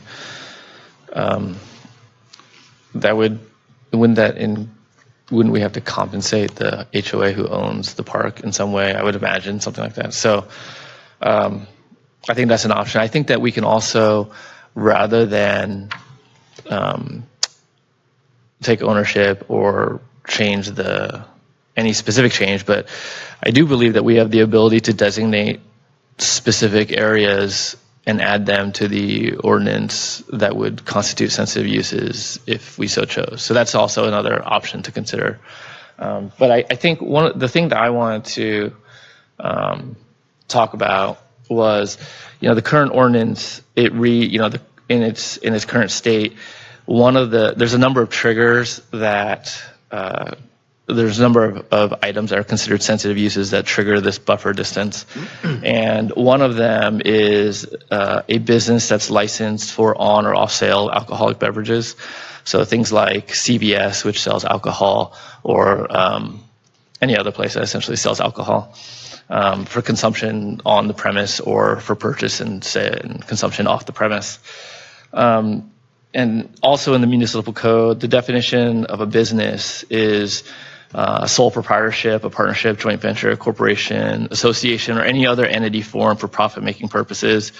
And for the purposes of the code, it also includes nonprofits as well. So essentially, everything that we commonly understand as a business. And so, given that Oakhurst is a business and is licensed for the sale of alcohol, they have a structure at the end of their ninth hole within the golf course, and they also have a mobile drink cart that will sell alcohol anywhere on the premise. Do we believe that qualifies under the provision of the code as a business license for on or off sale alcohol? So that's a question that I would like to explore. Based on my reading, the answer is yes. So I don't know if anyone disagrees with that. But if you do, I'd like to know. And then, if we were to perform an assessment of this and we made that determination, and let's say that the answer is positive or affirmative and that Oakhurst does trigger that buffer distance, then I think a discussion of what the impact of that assessment would entail is also prudent. In my view, Oakhurst clearly falls under the definition of a business license for on or off sale of alcohol.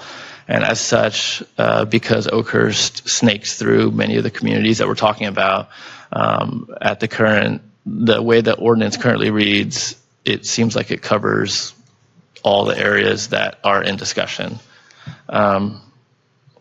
So then on top of that, I would also like to know what level of effort would be required to do a more robust analysis. As Councilmember Diaz mentioned, I think in the adoption of this ordinance, I don't believe that there is sufficient level of diligence or time spent in cataloging all the things that may trigger the sensitive uses. For example, I don't know if we have a database of all the licensed daycares in the city, or if we could cross-reference that with all of the places that have business licenses on file with the city, group homes licensed by the state. If we could do that, create a more detailed and accurate map with the requisite circles at various distances, then I think that we could gain a better understanding of what the impact of the ordinance is as it stands and to see where we really stand. Because in my view, I don't think that we have a clear picture of all of the things that would trigger this this buffer distance. So that was the second item. And for me, I am curious to understand from the rest of the council why we feel it's appropriate to designate only multifamily residential zones rather than, a more equitable application of the ordinance. So I'd like to get elaboration on what the rationale was for that so that we could, at least clearly state our reasoning. And then I have a number of other things, but I think I can take a pause for now. So let me ask you a clarifying question. So obviously the ordinance itself already has passed. All the findings are already in there. So are you just looking for answers to those questions, or are you looking for any action? No, well, both. I'm looking for answers to those questions. I think it's answers from us, ourselves as a council. Do we believe that Oakhurst qualifies as a business license for on or off sale of alcohol? So that's a yes or no. I'd like to know, I wasn't here when the ordinance passed, so I would like to know from the members of the council that were here what the rationale was behind the specification of the various zones. And then I guess I would like to know from staff what level of effort it would take to catalog a more detailed analysis of what actually triggers this buffer so that we could get a clear picture of the impact to the city. So that's just the things I've talked about so far. So the information. Yes. Right. Okay. Let me allow any other council members. Are there any questions or comments before we go to public comment? Okay. I do have one question for staff, if I could. I do want to ask, can you elaborate a little bit? So obviously the ordinance that's in place right now is subject to any use that would want to come in that, any parolee home would have to file for a conditional use permit. Can you clarify, for the benefit of all of us, what's the difference between a principally permitted use and a conditionally permitted use? Principally permitted or permitted by right, it essentially requires no formal process. The city would have no notification or any type of application be presented to the city in any way. They can automatically, if it's, for instance, if it's a commercial business, they would just have to get a business license from the city in order to operate, but there would be no land use component associated with it. If it's a conditional use permit, then an application is required to be made of the city, and then it would be a discretionary process with review by the Planning Commission. Okay. And then, so this ordinance became effective in September, or it was approved in September, became effective in October. How many conditional use applications have we received since then for parolee homes? We've received none, nor any interest. And no, and that was my second question. How many inquiries have we received? None? None. None. Okay. Let's open up for public comment. I do have a number of speaker cards, and if there's anyone else who would like to comment, just fill out a speaker card and pass it on to a city clerk, and we'll make sure everybody gets an opportunity to speak. So first, I have Colleen Shipp.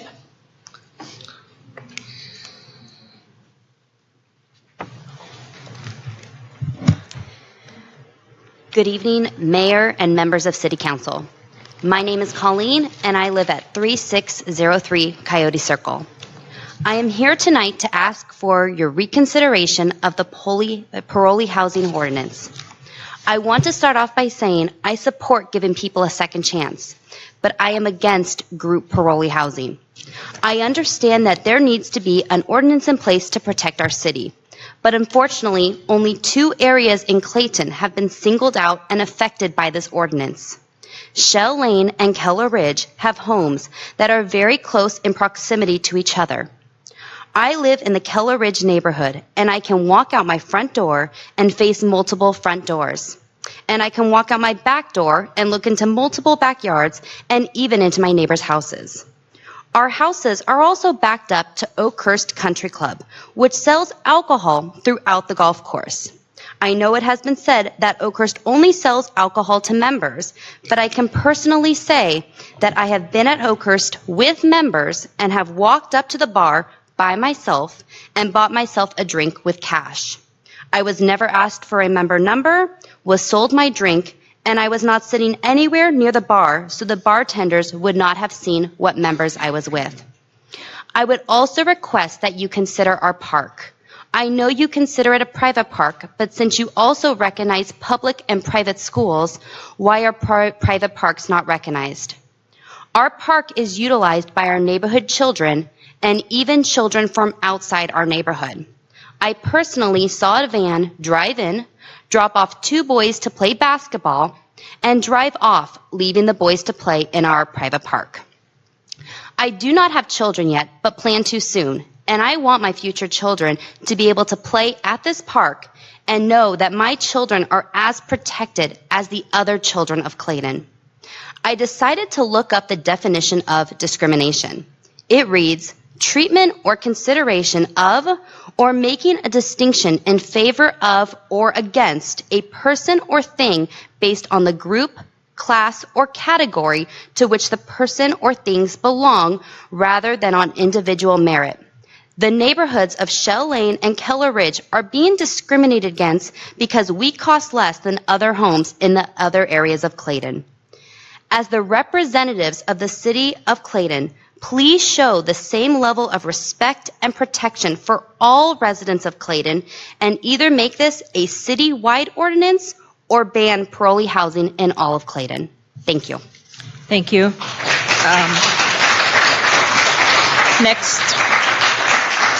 Next speaker is Brian Budell.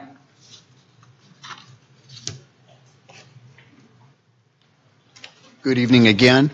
What have we learned tonight? We've learned a lot of things. I think one of the most important things we learned, though, was that there is no mandate for the city to take action on this. There was no indication that we had parolee housing folks at our city limits waiting to get in as of October 1st. There was no big rush to push this through other than the self-created rush. So this big importance, this big push that we got to do something that was put forward by our mayor and our city attorney was turned out to be, and here I'll use a legal term here, a load of crap.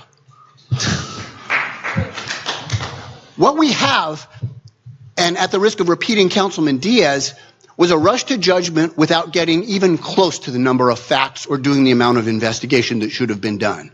We've got 3 folks over here that came and put it together a very nice presentation. They seem like very nice people. And my impression is, if you would have picked up a phone and asked them questions, I'll bet they would have given you the answers. My question, why wasn't that done before this ordinance was researched? Why wasn't our city attorney, who's being paid over $100,000 a year to work for the city, doing that work? Why isn't our council member, now mayor, doing that instead of doing the volunteer activities and posting nasty things on Nextdoor as to candidates? That's called leadership, Mayor. That's called responsibility, and that's called your job. You're not doing it. This ordinance should not have been passed with the haste that it was. It should not have been passed with the lack of research that was done. It should not have been passed without getting some input from people who actually know what they're talking about. Thank you. Next speaker, John Crancy.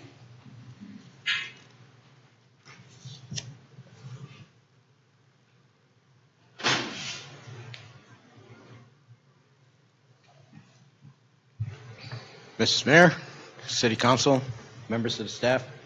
My name's John Crancy. I live on Coyote Circle.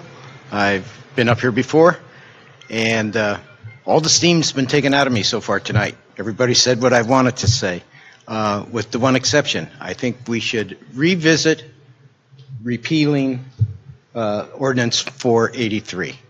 It was rushed into existence at nobody's behest except the city council at that time and the city staff at that time.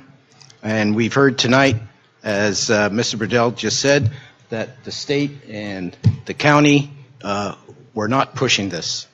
So with that, I would like and request that we look into repealing Ordinance 483 as it stands now. Thank you. Thank you. Next speaker is Allison Snow.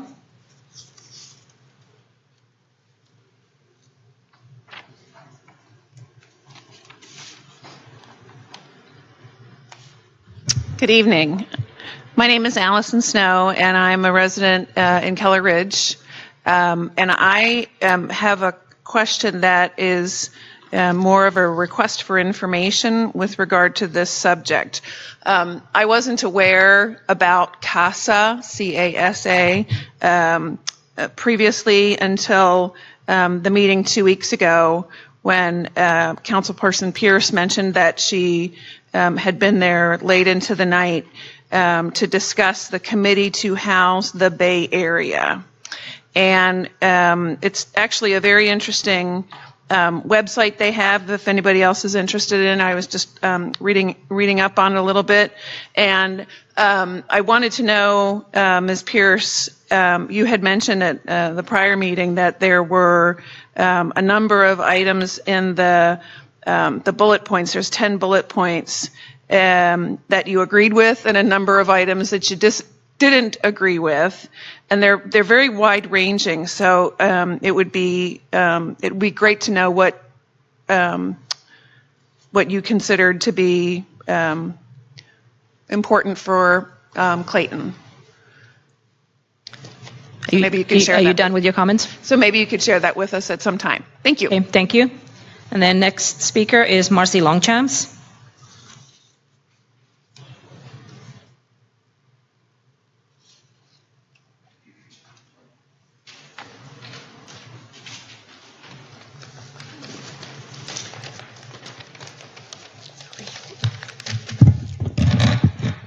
Madam Mayor, members of the City Council, and City staff, my name is Marcy Longchamps, and I live on Coyote Circle. Before I begin my formal statement, I would like to publicly thank Councilman Jeff Wan for his commitment and dedication to the people of Clayton. This incredible human being took time out from his work obligations, family time, and commitments to other City Council duties to come to our park in the pouring rain to speak to us regarding parolee housing. Never has anyone from the council or the city taken any kind of interest or regard for those of us who may be impacted by a poor and hastily made decision. Let me begin by saying that I am not an elitist, a snob, or a person who is judgmental. Far from it. I am a retired school teacher of 25 plus years, teaching kindergarten, first and second grades. I am a mother and a proud nana of 2 grandchildren, with 1 on the way. I believe that those who know me might say that having compassion and empathy for others are one of the best qualities about me. I do believe in forgiveness. I do believe in second chances. It's a part of who I am. I have absolutely no interest or intent or desire to build walls around Clayton to keep certain people out. That's just not my style. My issue, as you are all aware of, is our park on Coyote Circle. Any park, whether public or private, big or small, must be safe and protected from convicted felons. And I do say felons because it is my understanding that that is exactly what they are. We do not have the luxury to handpick our parolees that live in the city of Clayton. So now let's talk about multi-density housing. Who is it that dictates multi-density? The state, the county, or the city? It seems only fair that all neighborhoods, everywhere in Clayton, be held to the same mandates as Coyote Circle and Shell Lane, which, as you know, houses many seniors. We must all share in this, and that includes everyone. Imagine if this was affecting your street, your home, or your park. We are a community here. We must work together as a community. We mustn't single out certain areas simply to satisfy a state requirement, which I'm now hearing we may not even need to. We must do a complete and thorough analysis of what our options are and how we can best protect the safety and well-being of all children and residents of Clayton, which is why I am now requesting that the city do a formal analysis of all the areas of the city with regard to the sensitive uses that would trigger the buffer zone. I request an analysis that goes beyond the cursory circles that were previously drawn. It is time now, finally, to do the right thing. I will not give up. Thank you.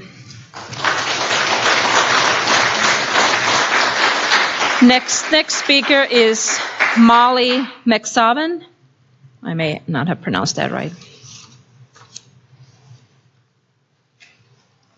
Hello, my name is Molly McSavan. I also live on Coyote Circle.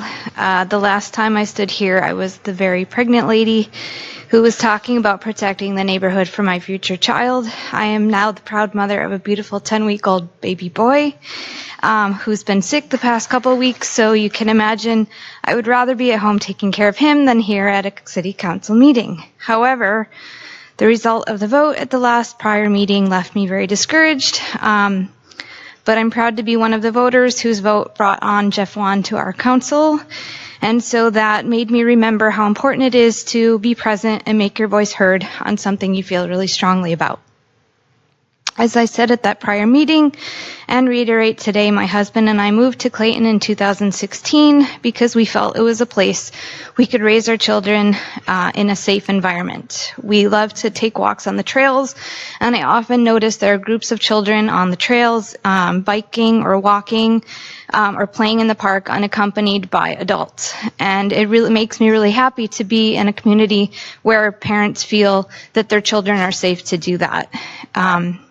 So I've left my son with his father tonight to be here to again raise my voice in protest against an ordinance which not only allows parolees in Clayton but zones them into specifically 2 neighborhoods, of which mine is one.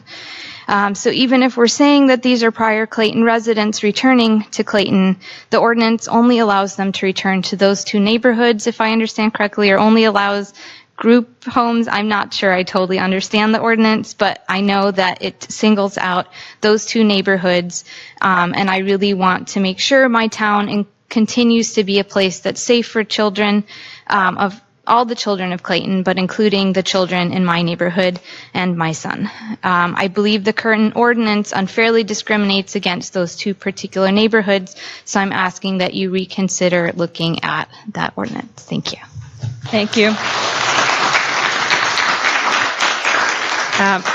Next speaker is Richard Willis.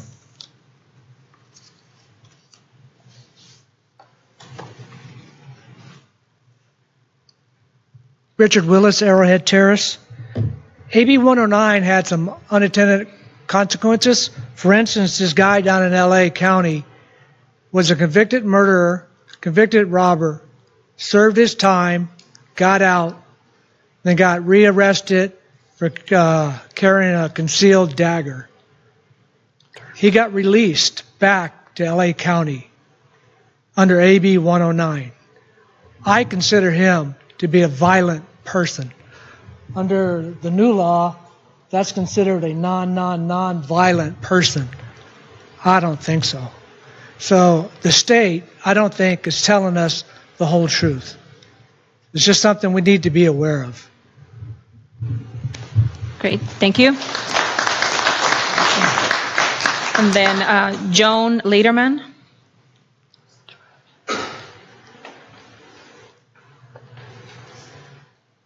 Good evening. My name is Joanne Lederman. I am a resident single-family home on Keller Ridge. I want to thank Councilman Diaz and Juan for asking for reconsideration of this ordinance. It is greatly appreciated. And much of what I wanted to say has already been said, so I will second the comments already made by my neighbors Colleen and Marcy in opposition to the ordinance as it currently stands. I also want to say that I support realignment. I support restorative justice, and I support second chances. I am not asking that no parolees be allowed in the city of Clayton. What I'm asking is what everyone else has asked, that you not target two neighborhoods, and that we share this as a community, whatever is decided. So for tonight, I just want to focus on the ordinance and two overly broad definitions, one of a parolee and one of a parolee home. Because it seems to me the ordinance does not just address AB 109. It addresses all parolees, okay? Whether they come out of the federal system, the state system, the California Youth Authority, and regardless of what they were in prison for. That says to me that you are allowing a home unrelated to AB 109 offenses to possibly come into this community. And I don't know why it was so overly broad in its definition. But that to me, if you look at its 17.04.155 and 156, parolee home and parolee. That to me is potentially dangerous. If you are talking about a home, possibly 12 to 18, if you keep it in the current small area, parolees, with no restrictions on the crimes for which they were convicted and went to prison. So among the other things that need to be reconsidered, I certainly think you need to narrow that definition. I don't think we want a group home of parolees with no restriction and no limitation on violent offenders, sexual offenders, whatever it may be, offenses against kids. Those are all serious felonies, and there is nothing in the current ordinance that restricts that. Thank you. Thank you. So I don't have any other speaker cards. Is there anyone else who'd like to address Ms. Stanaway? Ann Stanaway, 1553 Haviland Place, Clayton. I'd like to congratulate all the speakers who came up here and voiced their opinions about AB 109's ordinance that was passed here in Clayton. This half-baked ordinance needs to be repealed. I'm with Brian. I think it needs to be repealed right now. The fact is that this city is known for its lack of enthusiasm to enforce its public safety ordinances. How in the world is it going to cope with parolee housing and the various problems that are attendant with parolee housing and with dealing with members that, vendors from that have been hired by the county, vendors who come into this city without the city actually having much say at all. So just get rid of the ordinance and go back to the drawing board. Make sure that the definitions work for the city, and make sure that we as citizens of Clayton are safe. Thank you. Thank you. Jim Gamble.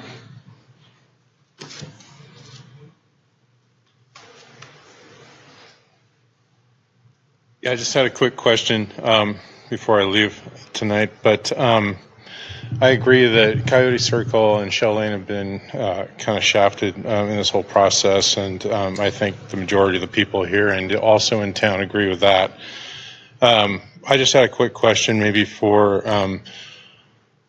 the folks over here. I don't know exactly who to point it to, but if a parolee housing application comes up and all the requirements are met, how much discretion does the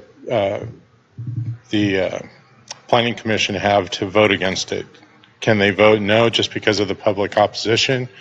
I think I remember Julie Pierce saying that she wanted us all to come down here and raise holy hell at one point. So is that going to do any good? And are we going to get that taken care of through that avenue? Okay, thank you. Are there any other members who would like to speak? Go ahead. And please state your name and if you can fill out a card afterwards. My name is Sean O'Keefe. I live up in Oakhurst, and I'm on the board of the association up there. So I wasn't planning on speaking. It's the first time I've been to one of these. And so anyway, the park issue, I don't want to say that we're open to the public or whatever, but the board has talked about having that issue, so that's something that possibility would be entertained. So, but I want to say, like, what does Clayton have to offer to these felons, parolees? It's not like we have a bunch of industry here that's going to offer them jobs or anything else.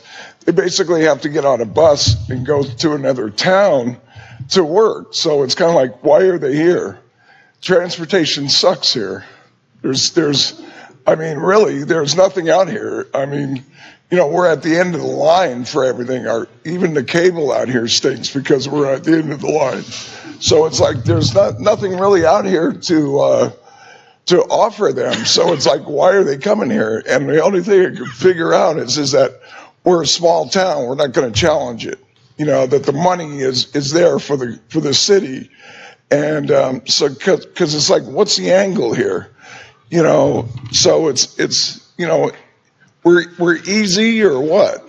And my other concern is that when somebody's up on charges, they always plead down. Take this so we don't spend our court time. We have bigger fishes to fry. So what we're looking at is somebody that was originally had a harder charge, and now they have a lesser charge, so now they're getting out. So that's a big concern of mine. So that's all I got. Thank you for your time. Thank you. Is there anyone else who'd like to address the council before we close public comment? Seeing none, we'll close public comment. We'll bring it back to the council. Who would like to go ahead? Councilmember Diaz. My request is that we revisit and do a more thorough analysis of the parameters that affect the ordinance that we put into effect last year. Again, that public-private park issue and the buffer zone, whether it was 300, 400, 500, 1,000, whatever the proper or whatever the right number is, that needs to be relooked at thoroughly.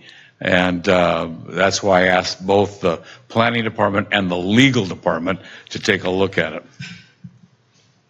Do you want to have staff comment on that right now, or? They can comment on it, yeah, absolutely.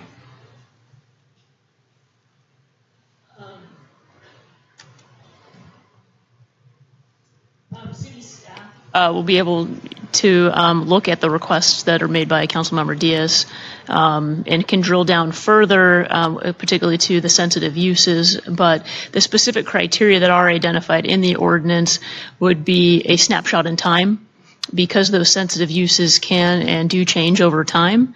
A daycare use that is in business at one point in time may not be in business during another time, but it's definitely something that we can look at in further detail and bring back to the council at a later date, as well as the definition of a private or public park. Again, the goal here is to revisit it and take a look at it, because it appears that we were really rushed to get this done by the deadline, and I'm not totally comfortable that we had a complete and thorough.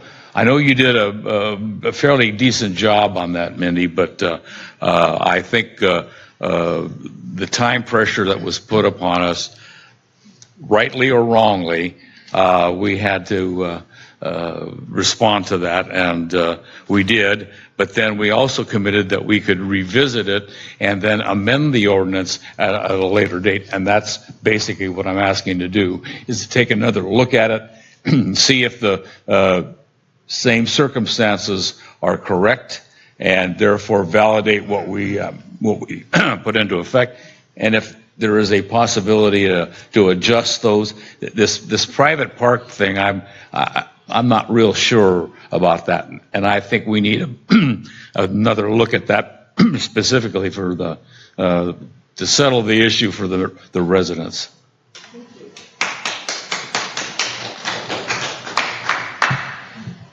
Councilmember Wolf, do you have I have a number of questions, but I'm going to wait to hear from those that were on the council at the time to discuss. So maybe you'll answer several of my questions along the way. Okay. I'm going to do the same. Well, this is your item to bring back, so okay. this is Sure. an item I that do have a number of questions, so I don't know if we can do a Q&A session or whatnot. you can ask staff, certainly. Can I ask the rest of us too, as council members, as a collective body? I'm curious. I'm curious if we would be in favor of adding additional requirements to the conditional use permit. Currently, there's a requirement for on-site staff, and it can't be a parolee. But can we increase the requirement for the person that's on staff to have them have greater either expertise or qualification or certification in some way? I don't know if there is a certification for this type of work, but if there is, then we should do something like that. I don't know if we could require an insurance bond from the provider. I don't think that the ordinance does that right now, but if it doesn't, can we require like a $10 million bond? So in case there's some kind of liability that's incurred, that it would cover that. And then I do, some of the comment from public comment, I do think that those questions should be answered. If there is an application, I am interested in knowing the level of discretion that the planning commission who would receive the application would have, and us as council members would have. From my rudimentary training that I got from our one conference, I was under the impression that should an application be received that met the requirements as listed in the ordinance, that we essentially don't have discretion beyond that point. So, if it satisfies all of those requirements, then I think we would be hard pressed to deny a conditional use permit. But I would like to know what level of latitude we have in that. Like, can we just do it because we don't want to, or do we actually have to have a finding or whatnot? And then, I think, as Joanne mentioned, I think it's really important to note that when we wrote this ordinance, it does not specify those eligible for the AB 109 realignment. It talks about parolees in general. It essentially describes everyone. So there's no limit, essentially. So I don't know if it's possible or viable to split the population and say these guidelines only apply to those eligible for AB 109, and for those that are actually convicted of more serious or more violent that don't fall under those auspices, that those are just banned completely. That would be something that I would like to do. And then, I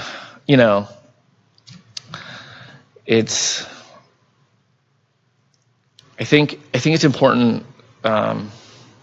There's a number of things. I read through the record in great detail.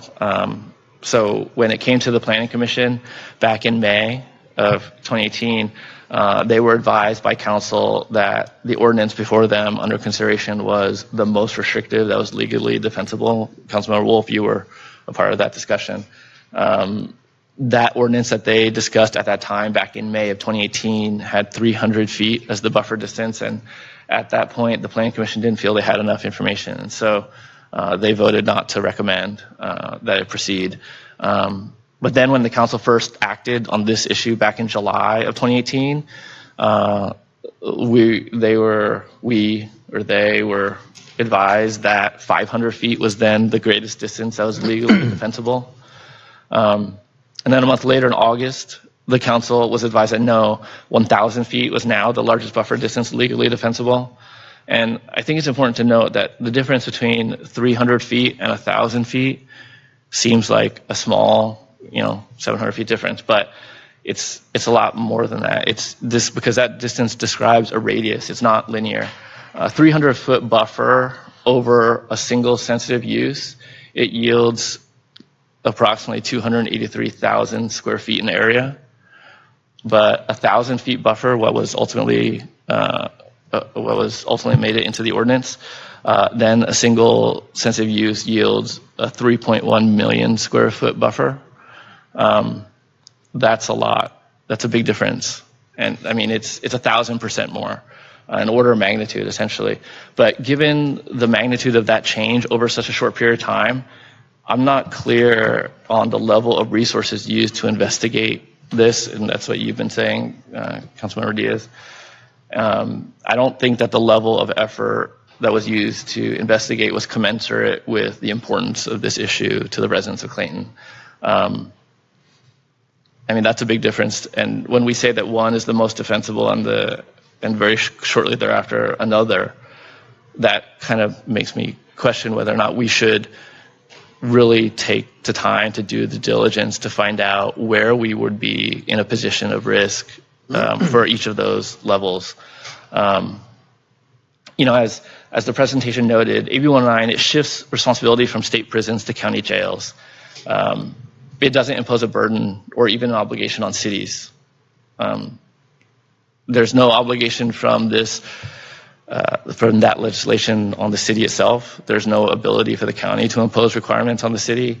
And so, I think that where we ended up was not sufficient. And so I would say that we should we should do a number of things, but one of them, we should clarify what the issue with Oakhurst.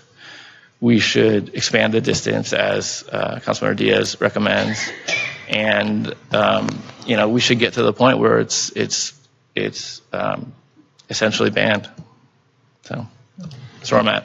Let me interject a little bit. So I think you finished on the points, but in a couple items that you mentioned, I think we can clarify right away because they're either in our codes or in the staff record already. So one of the questions you ask as to what discretion does the Planning Commission have when they approve a use permit, conditional use permit. So if you pull up, and I just pulled up, Municipal Code, Section 17.60. It talks about what are the standards of review when a conditional use permit is reviewed. It talks about how the Commission would look at parking and access, traffic and congestion, town center compatibility. It lists a host of A through H, different kinds of factors. G is crime. Could the project potentially result in a significant increase in crime in the area? Could the project potentially have a significant negative influence on minors? Those are all factors that are already in our CU criteria that you obviously don't see in the parallel housing section, but they are in the standard CU conditions. And when you look at Section 17.60.050, conditions of approval, the city may impose such requirements, restrictions, and conditions as a part of the use permit relating to factors including but not limited to location and site planning, construction, maintenance, operation, including hours of operation, and traffic control as it deems necessary for the protection of adjacent properties and the public interest. The city may require a cash or surety bond such that the conditions will be or are being complied by the operator. And then the next section talks about the required findings, which are pretty standard for every city in conditional use. So that's the answer to that question. I think the other question was regarding the radius. And I think, if I could have maybe staff help out on that one, I think the point of the radius was that there's a point at which we can draw bubbles or radiuses, and there's a point at which there's nothing left in the city, and therefore we created the de facto ban. And I think that we had those maps that showed at what point there'd be nothing left. Do you want to elaborate on that? Anybody from staff?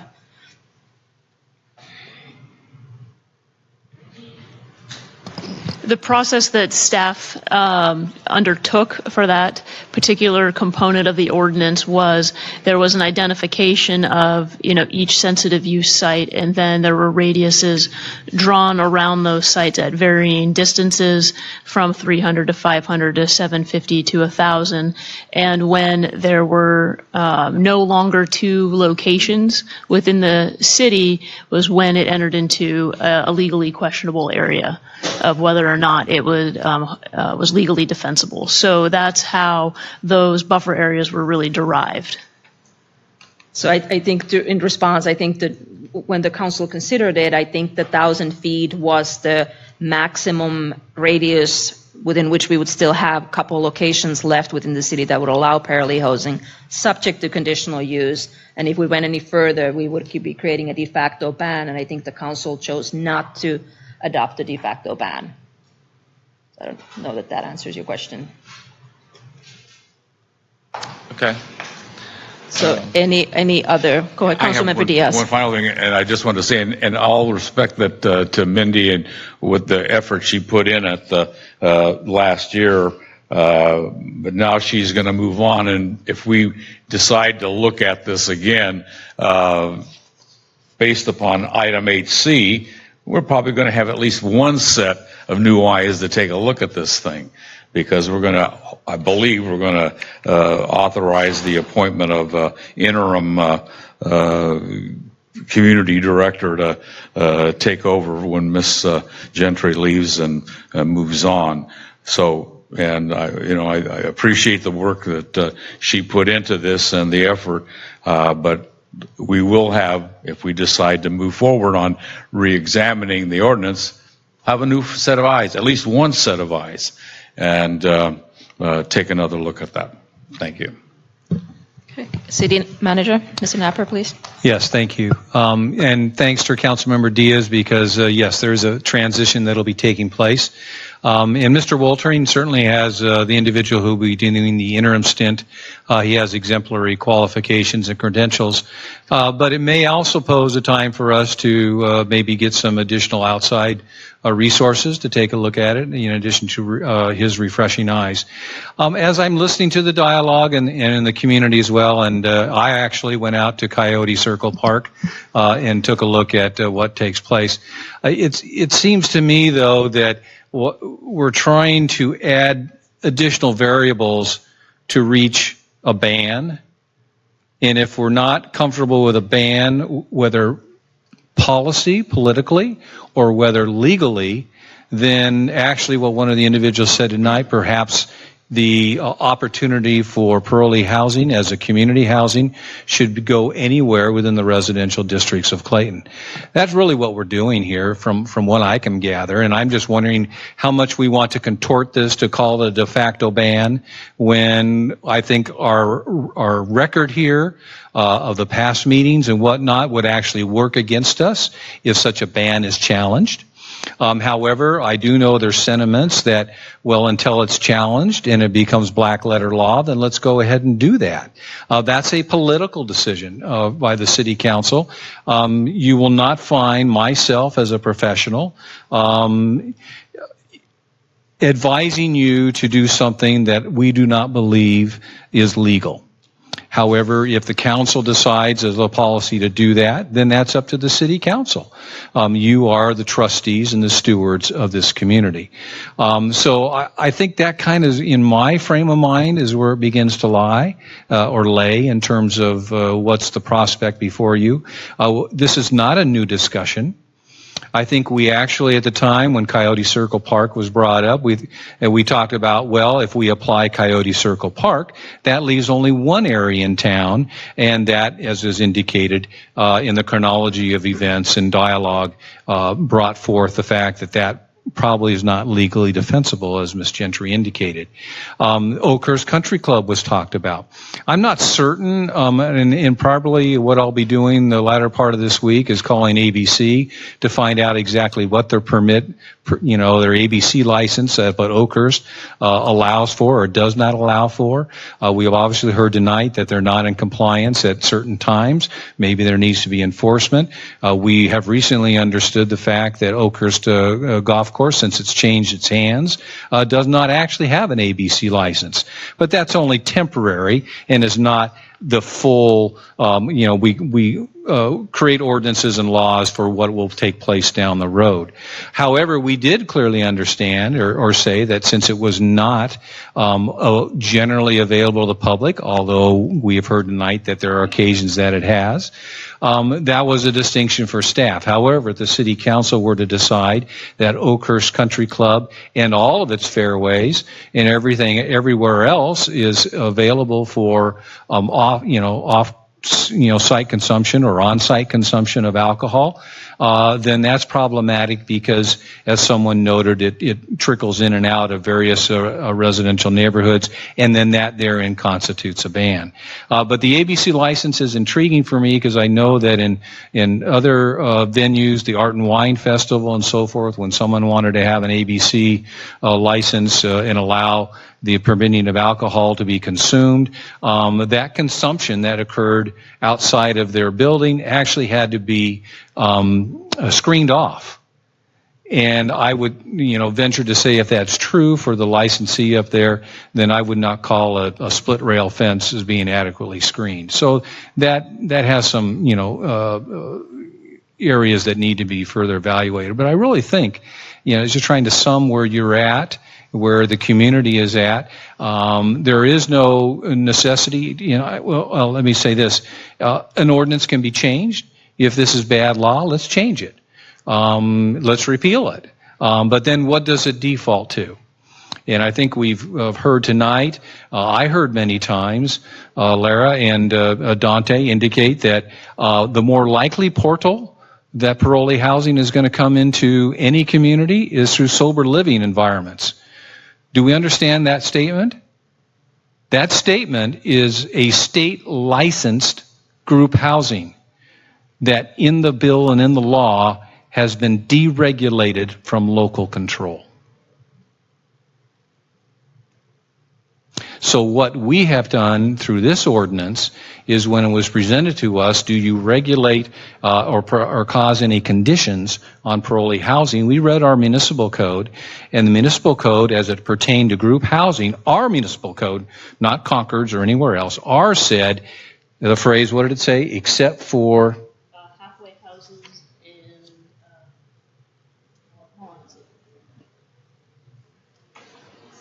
it excluded probation or correctional facilities. And so we felt there was a gap for us when dealing with all parolees, as has been talked about tonight, whether it be through the AB 109 pathway or another pathway. We felt that there was an exposure there. And, just my remarks a little bit on, the city seemed to rush, or the staff seemed to rush. Well, we weren't necessarily in a hurry, because we had, during that 2-year time period, a moratorium allowed by state law that parolee group housing, whatever venue, could not come in unless it was preempted by state licensing. And that gets back to the sober living environment. So I think that's a portal that, hopefully our members of the community understand. We cannot govern that. And, Lara, tell me whether that's true or not. There it is. So there's another avenue, as we're dancing all over the pin here on our parolee housing, that we try to, create, to drill down on and say not under that way. There's other pathways that are out there. And even when we talked to the city council in January, and I remember council member Juan and I exchanging some expressions of eyebrows, there was that, supportive housing or new law that took place. That's also another portal that it can come. And the other thing is to understand that what we learned tonight as well is that over the period of 2.5 years, there have been 10 to 15 individuals assisted through AB 109 in the general Clayton area, whether they're individual or not. So if it's they are here. They have been here already. We have not received an application, as has been noted under ordinance number 483. So in terms of just trying to summarize for you some of the collective thoughts, that's where I see it driving to. Do you wish to, instruct staff to move to contortions and deal with this, in essence, come up with a de facto ban that no one in this room is going to believe is clever, because the courts are going to find the record and say, well, you knew you were headed down to a de facto ban. Okay, thank you. So can I just clarify a couple points? So you mentioned sober living, group housing type scenario. It is state licensed activity. Therefore, we as the city cannot regulate that. Right, that's correct. Up to 6 people in that unit. Okay, and then additionally, I do want to make a distinction. So we definitely heard today that what's governed by under AB 109 is the nonviolent, the non-nuns, including non-sex offenders. And I want to make a note that in terms of sex offenders, though, there are no restrictions as to where they can move, and none of us in our city can govern that in any way. In other words, registered sex offenders, they are on their state registry. If they move next to you or somewhere in our city, they have to register with our local law enforcement within 5 days, but there is no notice or permit or anything like that. That is correct. And we have how many, Mayor? I think that there are 5 in our city currently. And then lastly, so one other thing. So when we talk about AB 109s, we talk about people who are serving a portion of their sentence within community-based programs. Once they're done with the sentence, they will obviously continue living or do whatever they want, but they're no longer subject to that regulation, or they're no longer within those numbers. However, none of us probably know ultimately what our neighbors have done in their past. In other words, when a neighbor moves next door, I may make assumptions about what they have done in the past, but I certainly don't go ask them if they've ever have a criminal felony and their thing. So there's clearly a possibility, and there's probably number of people living in our community who at some point have a criminal background, have had felonies, have served their sentences long time ago, but they are certainly living here, but they're not considered obviously AB 109s because they have done that some time ago. So just for clarification. Councilmember Diaz. Yeah, I have just one small point clarification. I got an email yesterday. Oakhurst's liquor license has been restored through some miracle of the saint. But anyway, the other thing you pointed out, Mr. Napper, that I had not even thought about, the 94517 zip code extends beyond the city limits of Clayton, and there's a large piece of area out there that's county related, that's out on Morgan Territory Road and out there that is all considered Clayton, if you will. That's true. However, they don't generally have access to public transportation out there. Largely, I don't believe so. I don't know that would be a great criteria, but there's other areas that are closer within town that do have a 94517 area code, or excuse me, zip code, that are not part of Clayton proper, but they're nearby. So it sounds like that's probably happy news for Oakhurst club members that the liquor license is back, but sounds like a bulletin that said come up and have a drink. but sounds like through Councilmember Juan, we've just initiated an enforcement action against them in all likelihood about what their license requirements are, because that's my experience too, that in ABC typically requires a very fenced area, and so we may have initiated that in the process. But Vice Mayor Pierce. Yeah, just a couple of points. I take very seriously the points that Gary just brought up, because there are several other pieces of legislation that allow various types of group sober living environments, supportive services, homes, to be located anywhere without permit or even notification. They are state regulated. Quite frankly, there are more than just that. I mean, there are up to 6 kids in a daycare can be done without coming to the city either. And it's very difficult for us to even find out from the state who have those permits.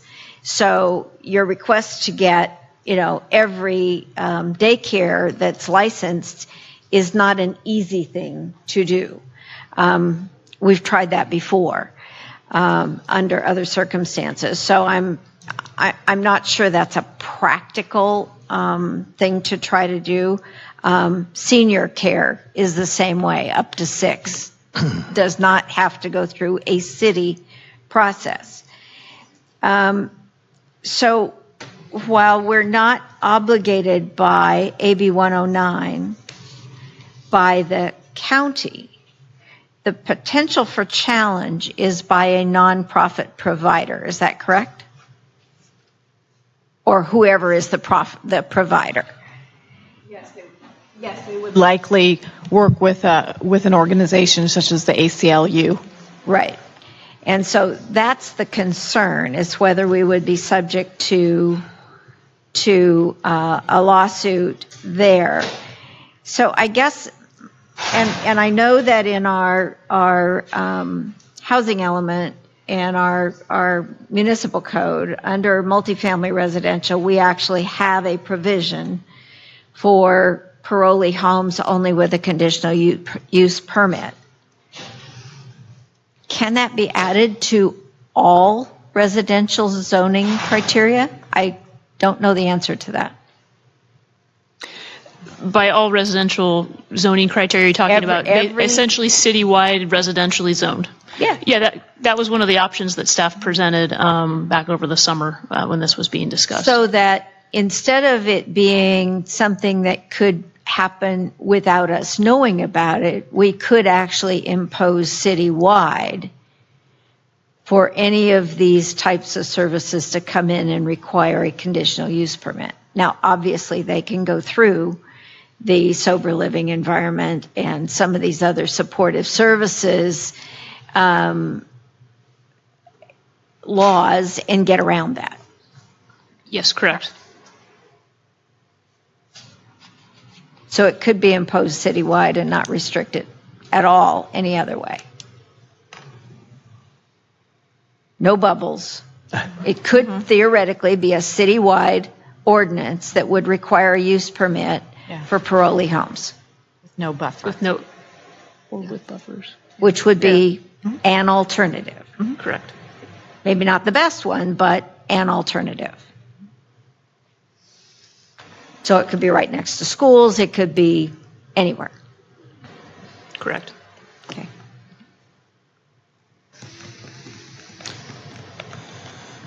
Councilmember Wolf, you had questions or comments? Well, so from what I understand here, we have kind of a twofold argument. We have an argument against parolee housing altogether, and then I think we have what amounts to some people feeling as though they've become somehow second-class citizens because of this ordinance. My take on this, and not being on the council before and picking this up now, is that I think that it's best that we do something. I can't imagine that we would leave this open to anyone. If we didn't have an ordinance of any kind, we would be allowing people to move anywhere they want without any notice. Is that right? Correct. Correct. So it's best for us to have something in place. So I don't know what the best circle is, and I would ask, I guess, Councilman Juan, when you talk about the equitable distribution of zones, what would be equitable? Well, that's more along the lines of what Julie was saying. I think I would like to know why we chose just the 2 zones. I mean, my supposition is that we did it in the way that we felt was most restrictive, and there's less people in those zones than there are in the others. And so you follow the 90-10, and you cover 90%, and that's better than 0. That's my supposition, but I'm seeking clarification. Yeah, and mine too, because I would think that it just so happened that way.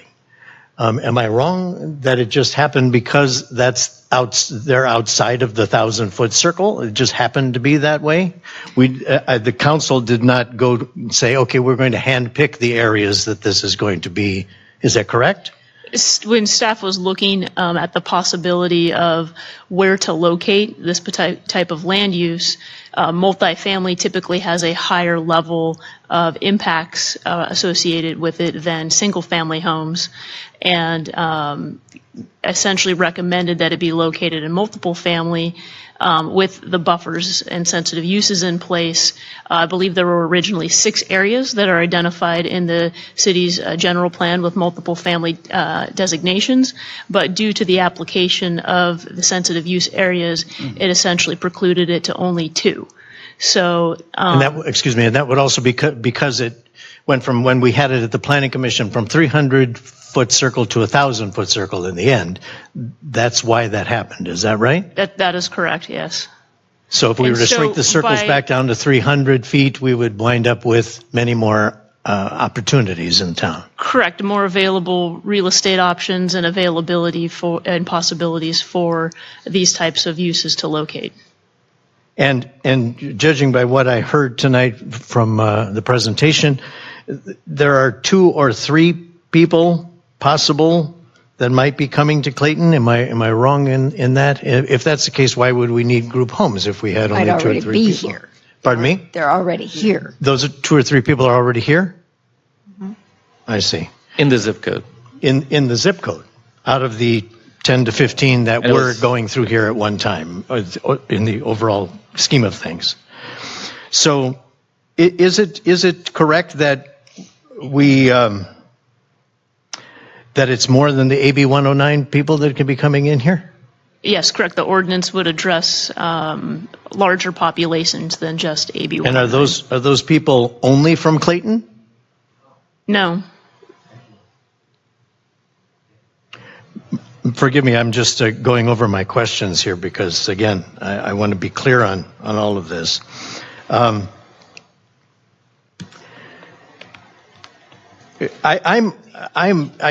can't imagine that if we were to put in the Oakhurst Golf Course, that we're going for a de facto ban.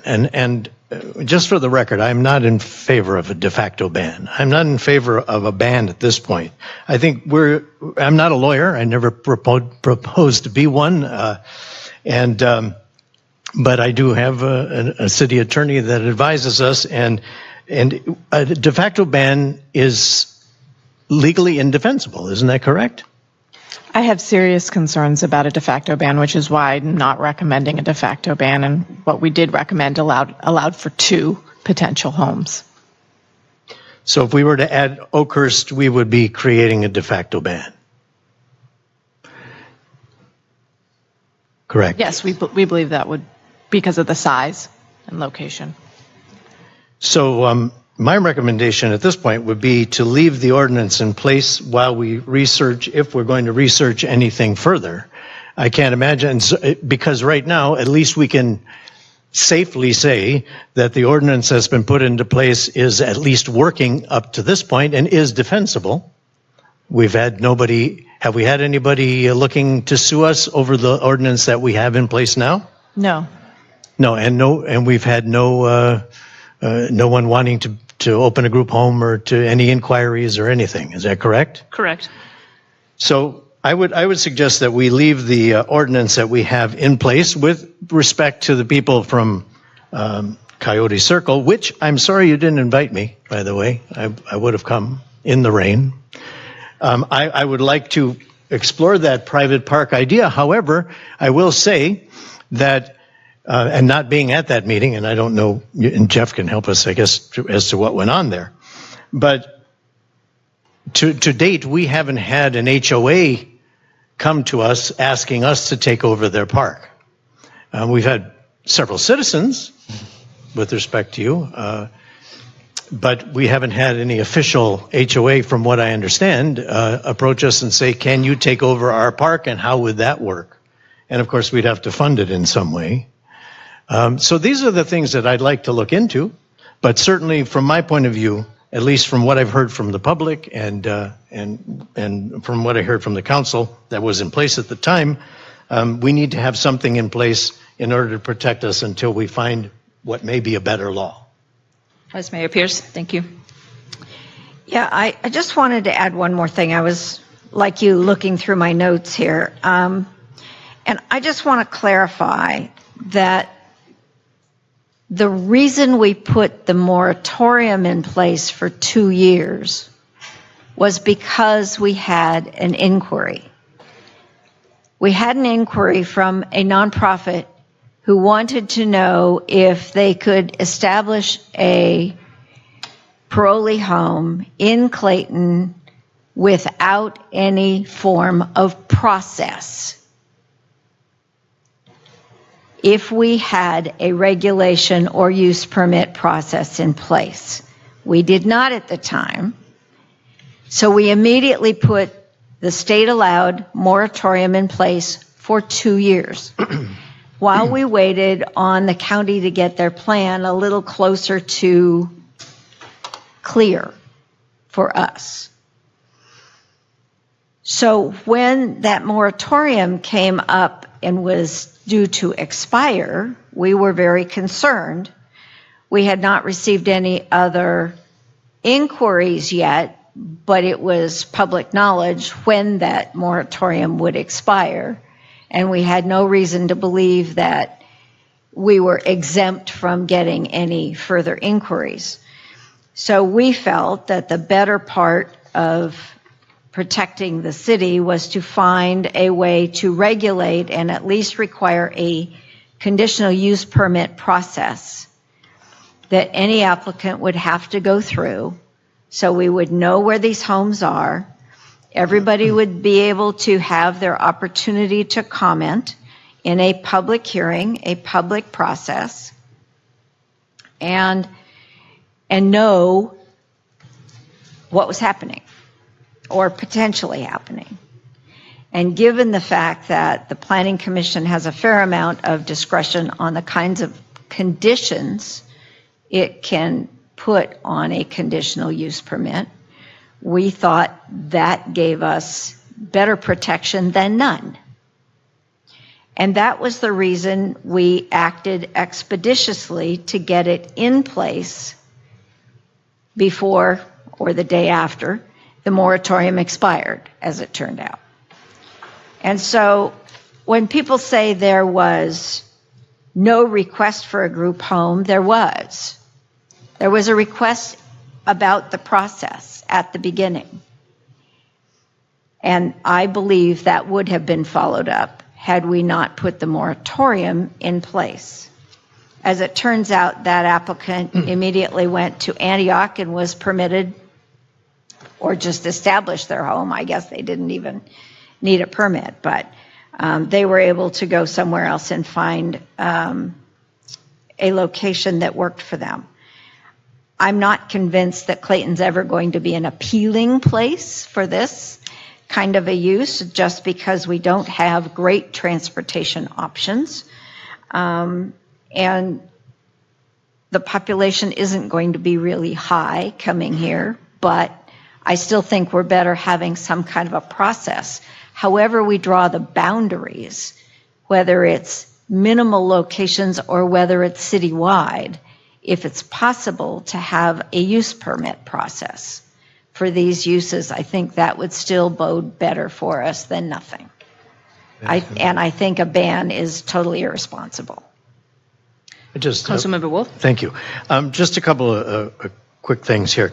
If a parolee has a family in Clayton, mom and dad live here, or they have means, whatever, can they come to Clayton with, no matter what the ordinance is, could they come to Clayton and go back home with mom and dad, or? Yes, under our current definition in the ordinance, it requires 2 or more, and to be more of a structured environment. If a parolee is coming back with family, then it does not fall underneath the ordinance. Okay, and a married couple, would that be considered one person or two? I mean, if you have... If they were both felons and they both parolees and if they're both parolees and married, it still classifies as a family. A family? And would not be fall under this ordinance. Okay, and then other cities close by that have no ordinance, Lafayette, I understand? Correct, Lafayette does not address this land use. So wouldn't it, just in all logic, to be easier to put people in Lafayette because there's no hoops to jump through than to come to Clayton where we have something in place? Barring economics, it would be But even easier. barring economics, they have lots of services and things in Lafayette that we don't have in Clayton.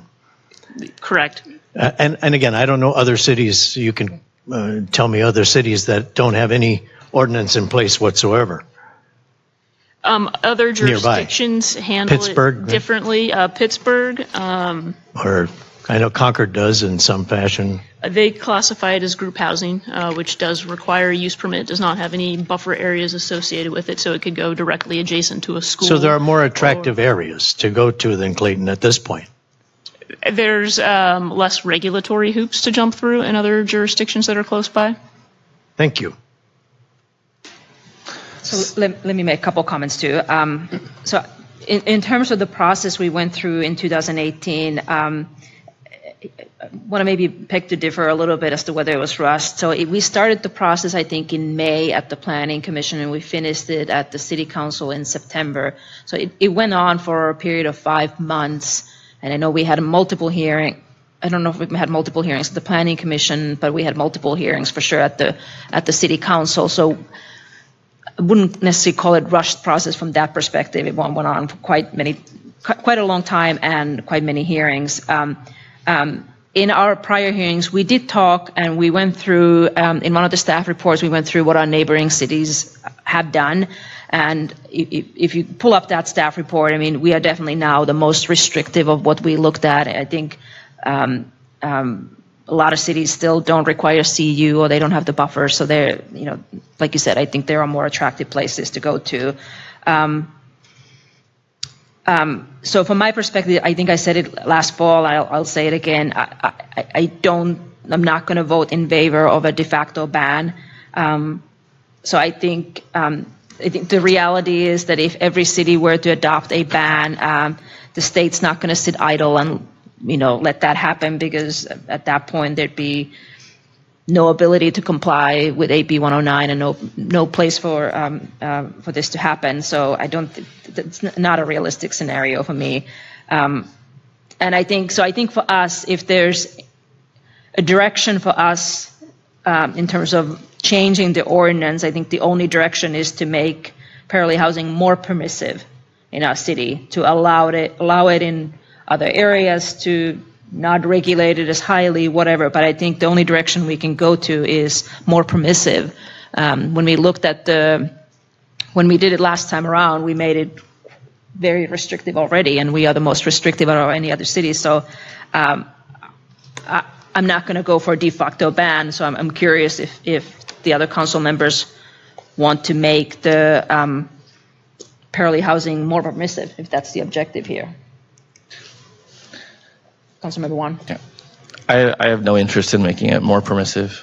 I'm for a ban. So there's a lot more to say, but ultimately that's where I'm at. I think, you said that, if every city in California took this action, then what would the state do? I don't know what they would do. But I do know that we should act in the best interest of the residents of Clayton now. And if the state deems it within their amazing level of judgment that they should change those laws, then we should continue to act in the best interest of the city, the residents of Clayton.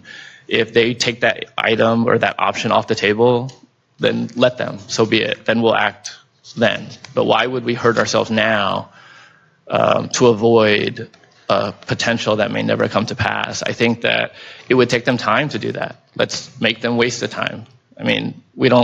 So what if they do it? Then we act. We act now based on the fact pattern now, and we act then based on the fact pattern then. Vice Mayor Pierce, you mentioned that doing this analysis of a cross-reference isn't easy. It certainly wouldn't be easy, but I think it's worth it. It's one of those things that's hard to do. It'd probably take a lot of time. It'd probably take someone days or weeks or months. Okay, I'm okay with that. We should do it because it's important to get that information. Just because something's hard doesn't mean we shouldn't do it. is if it's the right thing to do, then we should do it. We mentioned, you had mentioned that, the community organizations or other nonprofits like ACLU would be, would have this potential to bring suit. They may. I mean, lots of people can sue us. I would question what their cause of action would be, because I don't see how they would have a cause of action to sue us. And if they do, then we could approach that, we can cross that bridge when we come to it. I think it's important to keep in mind that we are not talking about individual parolees. Individual parolees can come to town, they can do whatever they want. If they have the means or the will, they can come live here, and that's fine, and they'll be residents of the city. We're not talking about individuals. We're talking about regulating a business, because that is what we're talking about. This isn't someone like we're saying this individual can't come or that individual can't come. They can always come. That's fine. We don't have an ability to restrict it, and nor would I want to. But we're talking about what businesses we allow in our residential districts. So, and in regulating business, the city has a lot more latitude, and we can, and that's why it's important to keep that in mind. That this really is just the business of an exchange of consideration to house individuals for money, and we can regulate that. There is no state law that mandates cities accept this type of business within its borders. Cities have wide latitude to make and enforce within our borders all local police, sanitary, other ordinance and regulations not in conflict with the general laws of the state. This inherent local police power includes broad authority to determined for purposes of public health, safety, and welfare, appropriate uses of land within our borders. Preemption by the state for matters of statewide concern is not lightly presumed. For example, some communities are predominantly residential, like ours. They don't have sufficient services or space to accommodate parolee homes. Moreover, these facilities deal with a population that presents a heightened risk to the health and safety and welfare of the community. Parolee homes may pose a danger of increased crime, congestion, blight, substance abuse, and the extent of this danger can vary widely, city by city. And while some cities might consider themselves well suited to accommodate parolee homes, conditions in other cities might lead to the reasonable decision that such facilities within their borders, even if carefully cited, permitted, well managed, monitored, would present an unreasonable local risk and burden. What I just stated is the rationale that was applied in the California Supreme Court case Riverside versus Inland Empire. They took the position to regulate and ban these businesses within their city. It wasn't parolee homes, but it's the same rationale that we can employ. And so I would question whether or not a challenge would be successful. And so for me, I would push to ban. I don't need to pretend and goose step around de facto ban or not. I would just ban.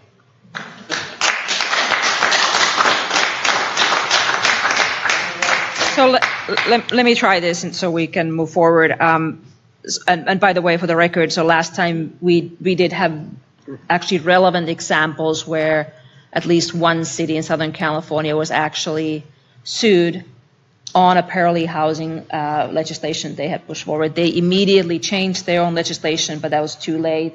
They ended up settling the case. They became entirely permissive, and they had about $500,000 in attorney's fees. And they hold on, let me finish so they did not gain anything out of it, and that's not even talking about punitive damages, and I would wonder if somebody would want to try to seek punitive damages.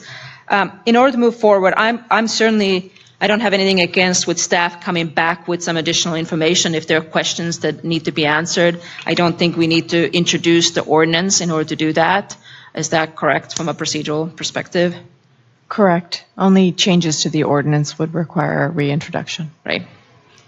So I would be fine with having staff come back with some additional answers on what questions were asked today. but I don't think I'd want to introduce the ordinance today. So what are the, just clarification, what are those questions? So you tell me. I don't have any Well, questions.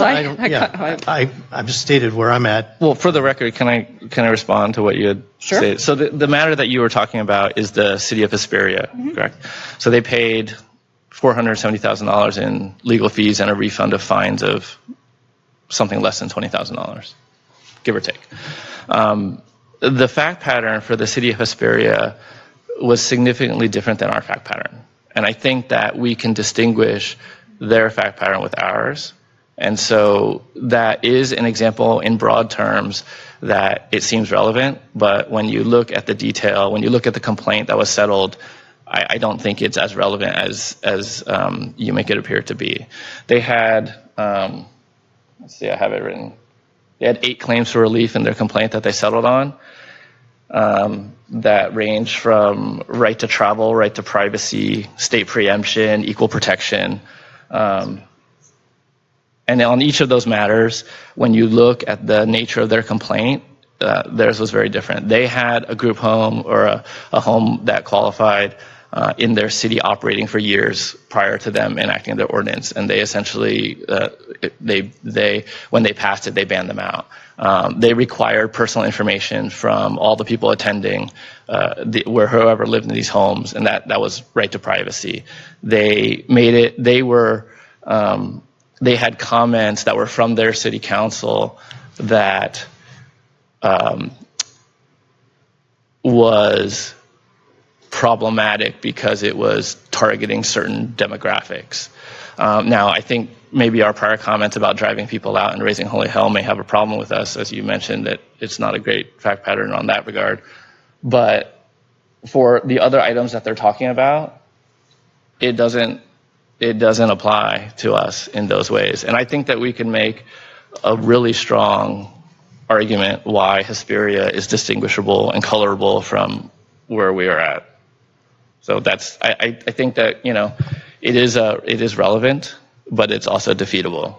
So I'm not going to argue the merits of that case. I read what I read, and you're certainly entitled to your own opinion as well. But it is the closest case there is, and I think the fact that no other city in the state of California out of 482 cities have banned parallel housing says a whole lot too.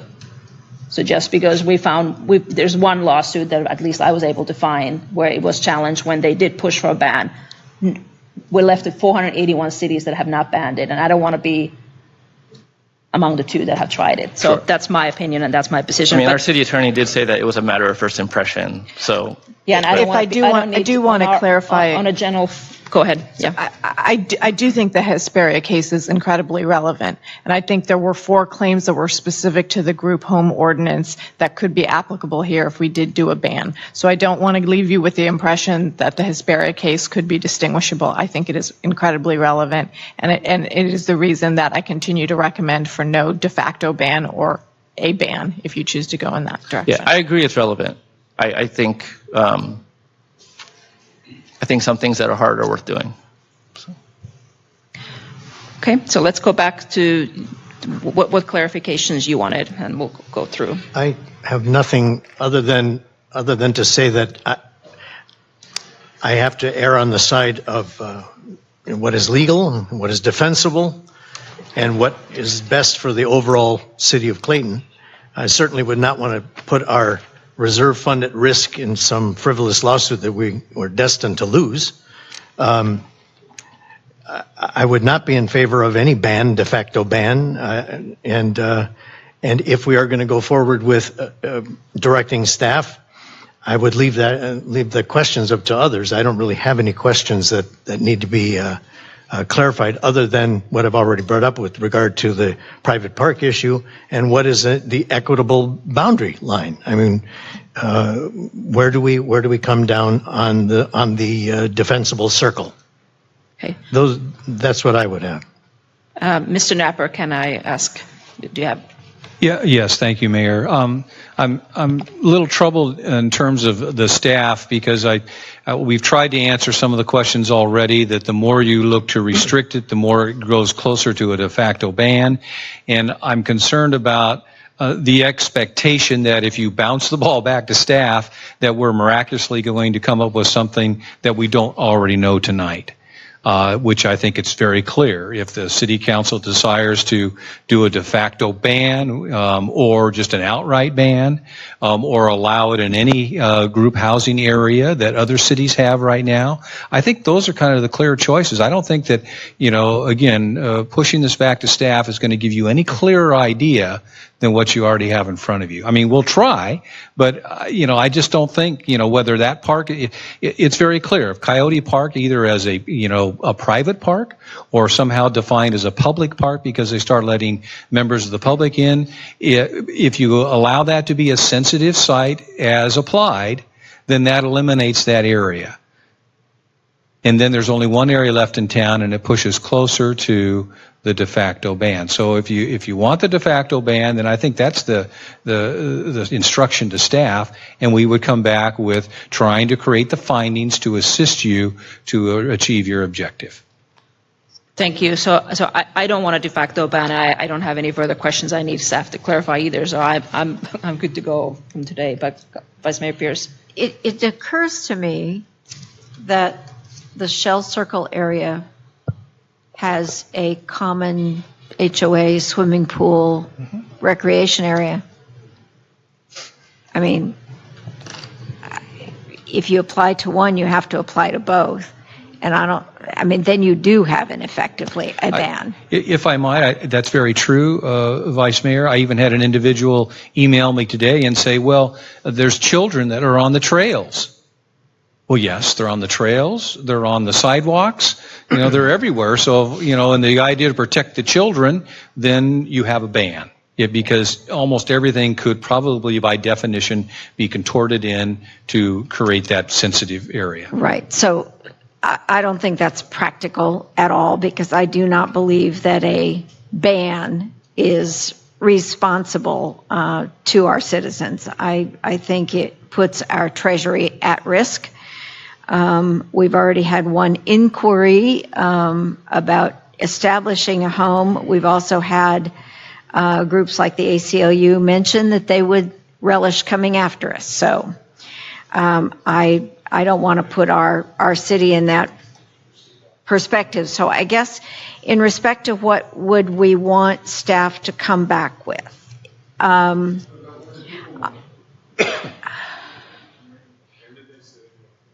So I'm sorry, we already closed public comment, so thank you. I think the only thing to respond to some of the public who do not want just 2 areas in town subjected would be to go back to the point of what would it take to put in a conditional use permit requirement for any area of the entire town. And I don't know that we can actually do that. And we certainly can do that. That's more permissive. Excuse me, I'm talking. I'm asking staff a question. And I know there are a lot of things we can do. I want to know how effective that could be. There are at least 2 other statutes that we're aware of that would be an escape clause for these kinds of homes to go through. So I'm not sure that we are going to be effective in anything we do. Frankly, I think this may be all for naught because of the more recent legislation that allows the escape clause. Just personal opinion. Okay. I mean, you're pretty. I'm a simple guy, and I try to keep things concise. I spent 30 years in a 500 fortune business, and we didn't go into a lot of detail. And that's why you look at my memo, and there's only 3 things that I asked for. Take a look at the private park issue, take a look at the parameters of the buffer again, and then have public meetings. That's all I'm asking for. But what does take a look mean? Like when we look at it, we say we've looked at it, and yes, okay, we understand it, and we're clear on what it means. I thought I'm pretty damn clear. I want the staff and the legal department to take another look at the buffer zones and to look at the private park issue. That's what I'm after. Nothing more, nothing less. You had mentioned that the ACLU said that they would relish coming after us. When did that happen?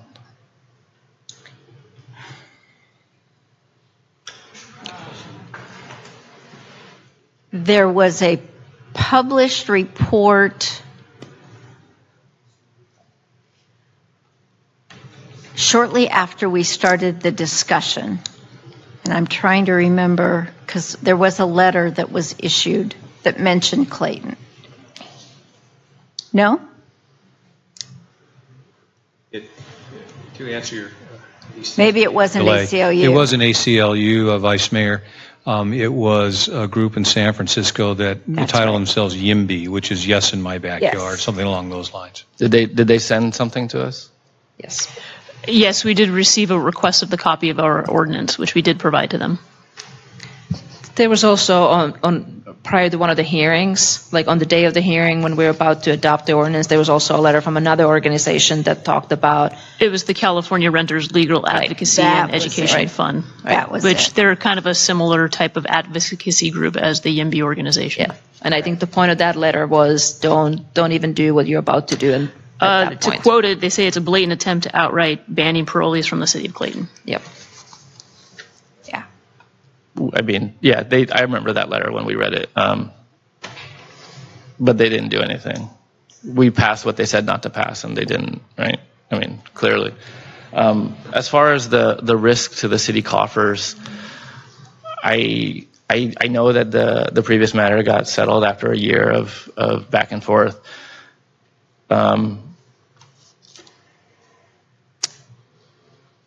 I would question whether or not what the ultimate risk is, and I think if we quantify what it is, then it could be a calculated risk. So, but as far as what your previous question about what we would ask the staff to do, I didn't hear any other questions besides the ones from Councilmember Diaz. I would like to get an assessment of whether Oakhurst qualifies under a business license for on or off sale of alcohol. And as a yes or a no. So let's try to move this forward.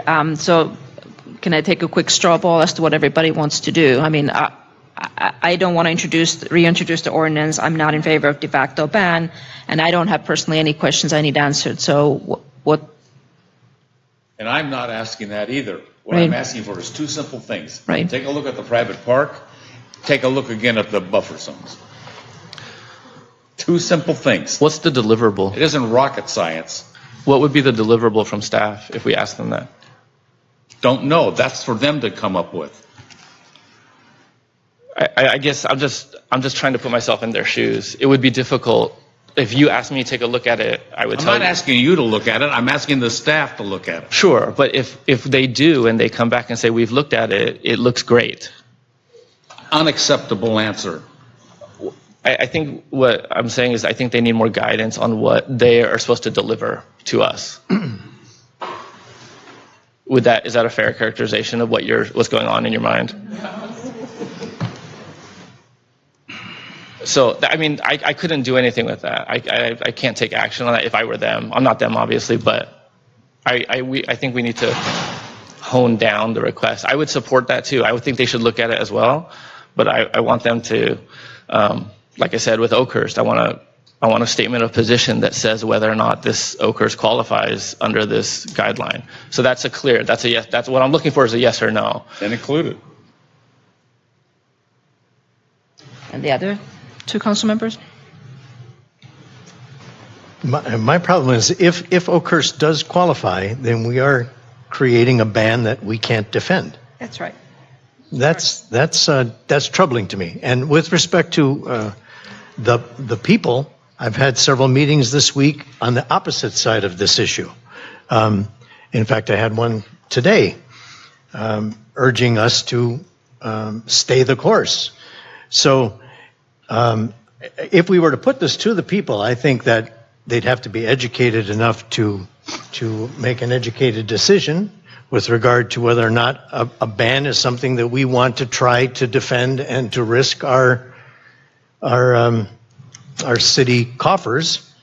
And I'm not sure that people would do that. I think when it comes to not in my backyard, they get that. But when it comes to now I have to pay for it, that may be a whole different objective for people. So I am not in favor at all, on the record, of a de facto ban or a ban of any kind that would jeopardize us in some way legally. I have no problem going back and looking at the parks if we direct the city staff to come back. But if they come back and say, well, if we find that this is going to whittle us down to a de facto ban, then I would not be in favor of that.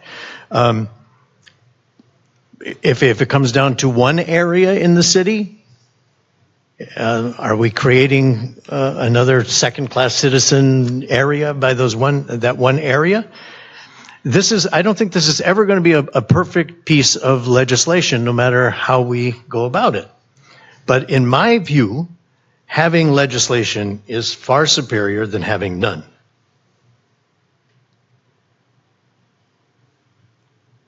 So, go ahead. I would just say I think we have two choices: to leave it alone as it is, no ban, or open it up to the whole city with a conditional use permit required. Because realistically, with the alternate legislation that is in place, that's basically what we have with no permits. The question would be, sorry, do I need to raise my hand? No. I guess So, the question would be, what would the citizens think of that? And how are we I think most of the city wouldn't like it very are we much. protecting you? Are we protecting you if we open it up to the rest of the city? I'm not sure I'm not sure that would fly. No, I agree. But I think that's our choices. I mean, I think ultimately, as Gary mentioned, that this is a political issue. And so if the voters or the people ultimately disagree, then they have a means to change that. But yeah, I think I would want to know. I mean, I think we've already passed this ordinance. It already says what it says. It already says businesses licensed for alcohol create a sensitive use. So wouldn't it behoove us to know that? I mean, if it comes back and staff says, yes, that does qualify, would you then want to make the ordinance more permissive so that it doesn't result in a ban that would actually entail? But your point here is not to go more permissive. You're looking for a ban.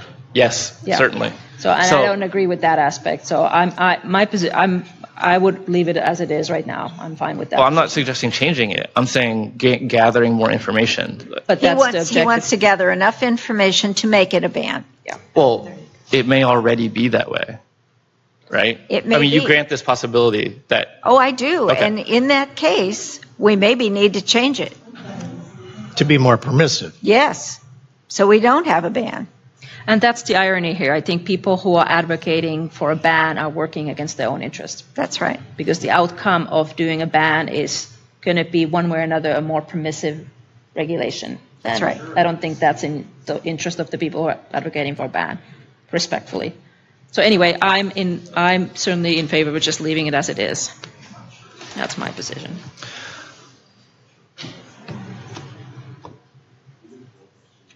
so, okay. I guess I would ask that staff take action on the items that Councilmember Diaz suggested, as well as looking at Oakhurst, but I gather that you would not. I think if you're gathering that information for the sake of creating a ban, no. I don't think that's smart use of our resources. I don't know that we're going to gain anything out of that, and I'm not in favor of going towards a ban. And I don't know that our citizens would want to create a more permissive citywide regulation either, but I don't hear you advocating for that either, so. I think I've been pretty clear. I'm not asking to walk away from the ordinance. I'm asking for more information on those two items. And maybe after we get that data, we might consider an amendment to the ordinance. That's all I'm asking for. I mean, what else do I have to say? No, I understand, but I think the point is that if we get that additional information, we go either one direction or another. One is a ban, and one is making it more permissive. Right, but we don't, and I don't feel comfortable when I have enough information at this point. That's all I'm asking for. I'm not asking for a rewrite of the Constitution. I think you need to make a motion to get them to do it. I did 3 times tonight. Okay, I would like the staff to relook, and I'm talking both planning and legal, to take a look at the private park issue and the buffer zones. And I don't know what the right number is. We've talked about 300, 500, 1,200, 2,000 feet. I don't know what it should be. Look at them and come back with a recommendation. Okay, so we have a motion for that. Is there a second for that? I'll second that. Okay, so all those in favor of that motion, please say aye. Aye. Aye. And all those opposed? No. No. So that's 3 noes with, and that does not pass. So I would, So can I? go ahead. I would move that we direct staff to determine whether or not Oakhurst qualifies as a business that is licensed for sale of on or off sale of alcohol. So that's a motion. Is there a second for that? Hearing none, then that motion does not carry forward. So I think that then leaves us with moving forward our next item on the agenda. Okay. Our next item is item 8B, which is the discussion and city council policy direction concerning the content and parameters of an accessory dwelling unit ADU ordinance. And I think we have a report from our community development director. Mayor? Yes. Council, I just note that the time is 10:35, and this particular item has some complexities to it. While we would love to take advantage of Mindy Gentry and her time on this, there's nothing compelling that it has to be discussed at this meeting. But I do need the third item addressed tonight, so I just leave that to you if you felt inclined that you wanted to, kick the item down the road. Allowing anyone to comment if they did before you do that, that's an option for you tonight. Okay. So is there support among the council to continue? I would suggest that we take public comment on this item for anyone who came down here specifically for that, and put it off to a future meeting. I do want to thank Mindy. It was a very thoughtful staff report. And lots of great backup information, and I am very much looking forward. I've got a long list of responses to your policy questions, but I do agree it's going to take a little bit more policy discussion, I think, than we can reasonably expect people to wait around for tonight. So, okay. But I also want to thank our guests for coming tonight, and I would greatly look forward to a little more discussion with all of you. It's okay, so I'm not seeing any disagreement on that. So let me ask a staff question. If we were to bring it back, do you have a date in mind, or will you just... Can we summon Mindy back? You can summon. She may not answer. I don't think she'll answer this unless it's out of court. But your next meeting, you have a bunch of devilish items that are still circulating. In the next meeting, I'm planning to bring back the Regency parking permit issue. Well, yeah, no, that's going to be a heavy agenda. that's going to be like tonight in terms of things. So if not that meeting, then probably the first meeting in April for the ADUs. Okay, so you'll just bring it back up. So let me open up for public comment since it is an action item. I don't have any speaker cards, but if anyone would like to address the ADU ordinance or the continuance of it to another hearing, please step up. Seeing none, we'll close public comment. So is there a motion to just continue this item to a future hearing? Motion to continue to another hearing. Do I need to go through the whole numbers and all that? Okay. It's been moved and seconded. All those in favor, please say aye. Aye. Any opposed? Seeing none, that passes unanimously. And then our last item today is item 8C, which is the consideration of a resolution certifying findings and authorizing the 180-day wait period exception for the temporary employment of a CalPERS retired annuitant David Waltering as the interim community development director. City I manager. would move approval. Good report. I will second that. Second. Is there, can we get a one paragraph, just like We can. statement on what we're actually approving? Yeah. Mr. Napper? Thank you. With the announcement that Ms. Gentry is leaving employment of the city before your next meeting, I've made arrangements with a former community development director, not only of the city of Clayton, who many of you know, but of other cities as well. He recently retired from the city of San Bruno. He has not been in retirement longer than 180 days. And therefore, there are exceptions allowed under CalPERS that an agency can employ someone who has not had a 180-day wait period under special circumstances that there be a finding that the interim placement of an individual, that retired annuitant in the vacancy, will assist the city, and it's actually essential to do so. And the finding that we've written in the resolution is, as was stated tonight, we really have only one professional full-time planner on the city staff. And so this actually qualifies for that allowance under CalPERS regulations. And so the resolution, however, must be adopted by the legislative body. And the person's not eligible for CalPERS under this. That is correct. The individual is already drawing a pension. The individual is not eligible for CalPERS, actually is not eligible for any other form of compensation, except reimbursement of, let's say, a travel expense. So CalPERS, retirement, health insurance, workers' compensation, or any of those other types, well, workers' comp would be covered, but any of the other types of employment benefits enjoyed by other permanent personnel would not be in play here. Great, thank you. Seeing no other comments, it has been moved and seconded. All those in favor, please say aye. Aye. All opposed? Seeing none, that passes unanimously.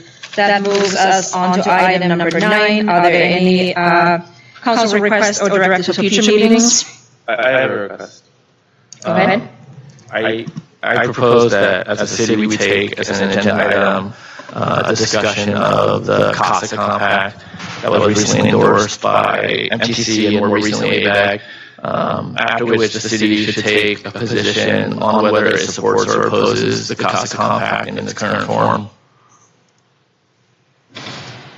Can I ask Vice Mayor Pierce? I mean, I think there's actually been some discussions among some of the city council members about having some joint presentations. Right. We're in the process of setting up some extra presentations. In fact, at the mayor's conference on Thursday night, that is the subject of part of the presentation. And there will be some other group presentations around the county over the next couple of months. So we're kind of doing a road show.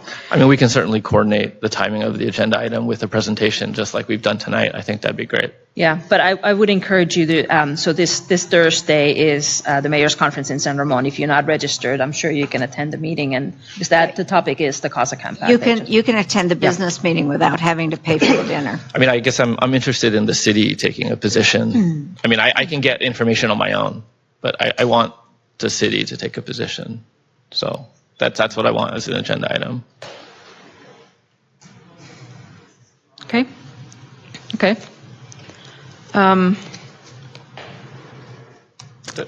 do we need? So the policy, Mayor, is that we place the item on the agenda for him to discuss further, and that whether one individual, and Councilmember Wand understands this doesn't direct staff. And however, it seems to me that it could be accomplished. We could invite, because as part of the public managers group, I received a presentation on it as well, and they're qualified to do that, and we can invite them. But that's part of your discussion when it comes back. Yeah. Okay. Although I would still encourage you to attend the mayor's conference to get the information too. So that would be good. Anything else? Okay, and then item 10 is closed session. We have none, which means we are adjourned until March 19th. Thank you.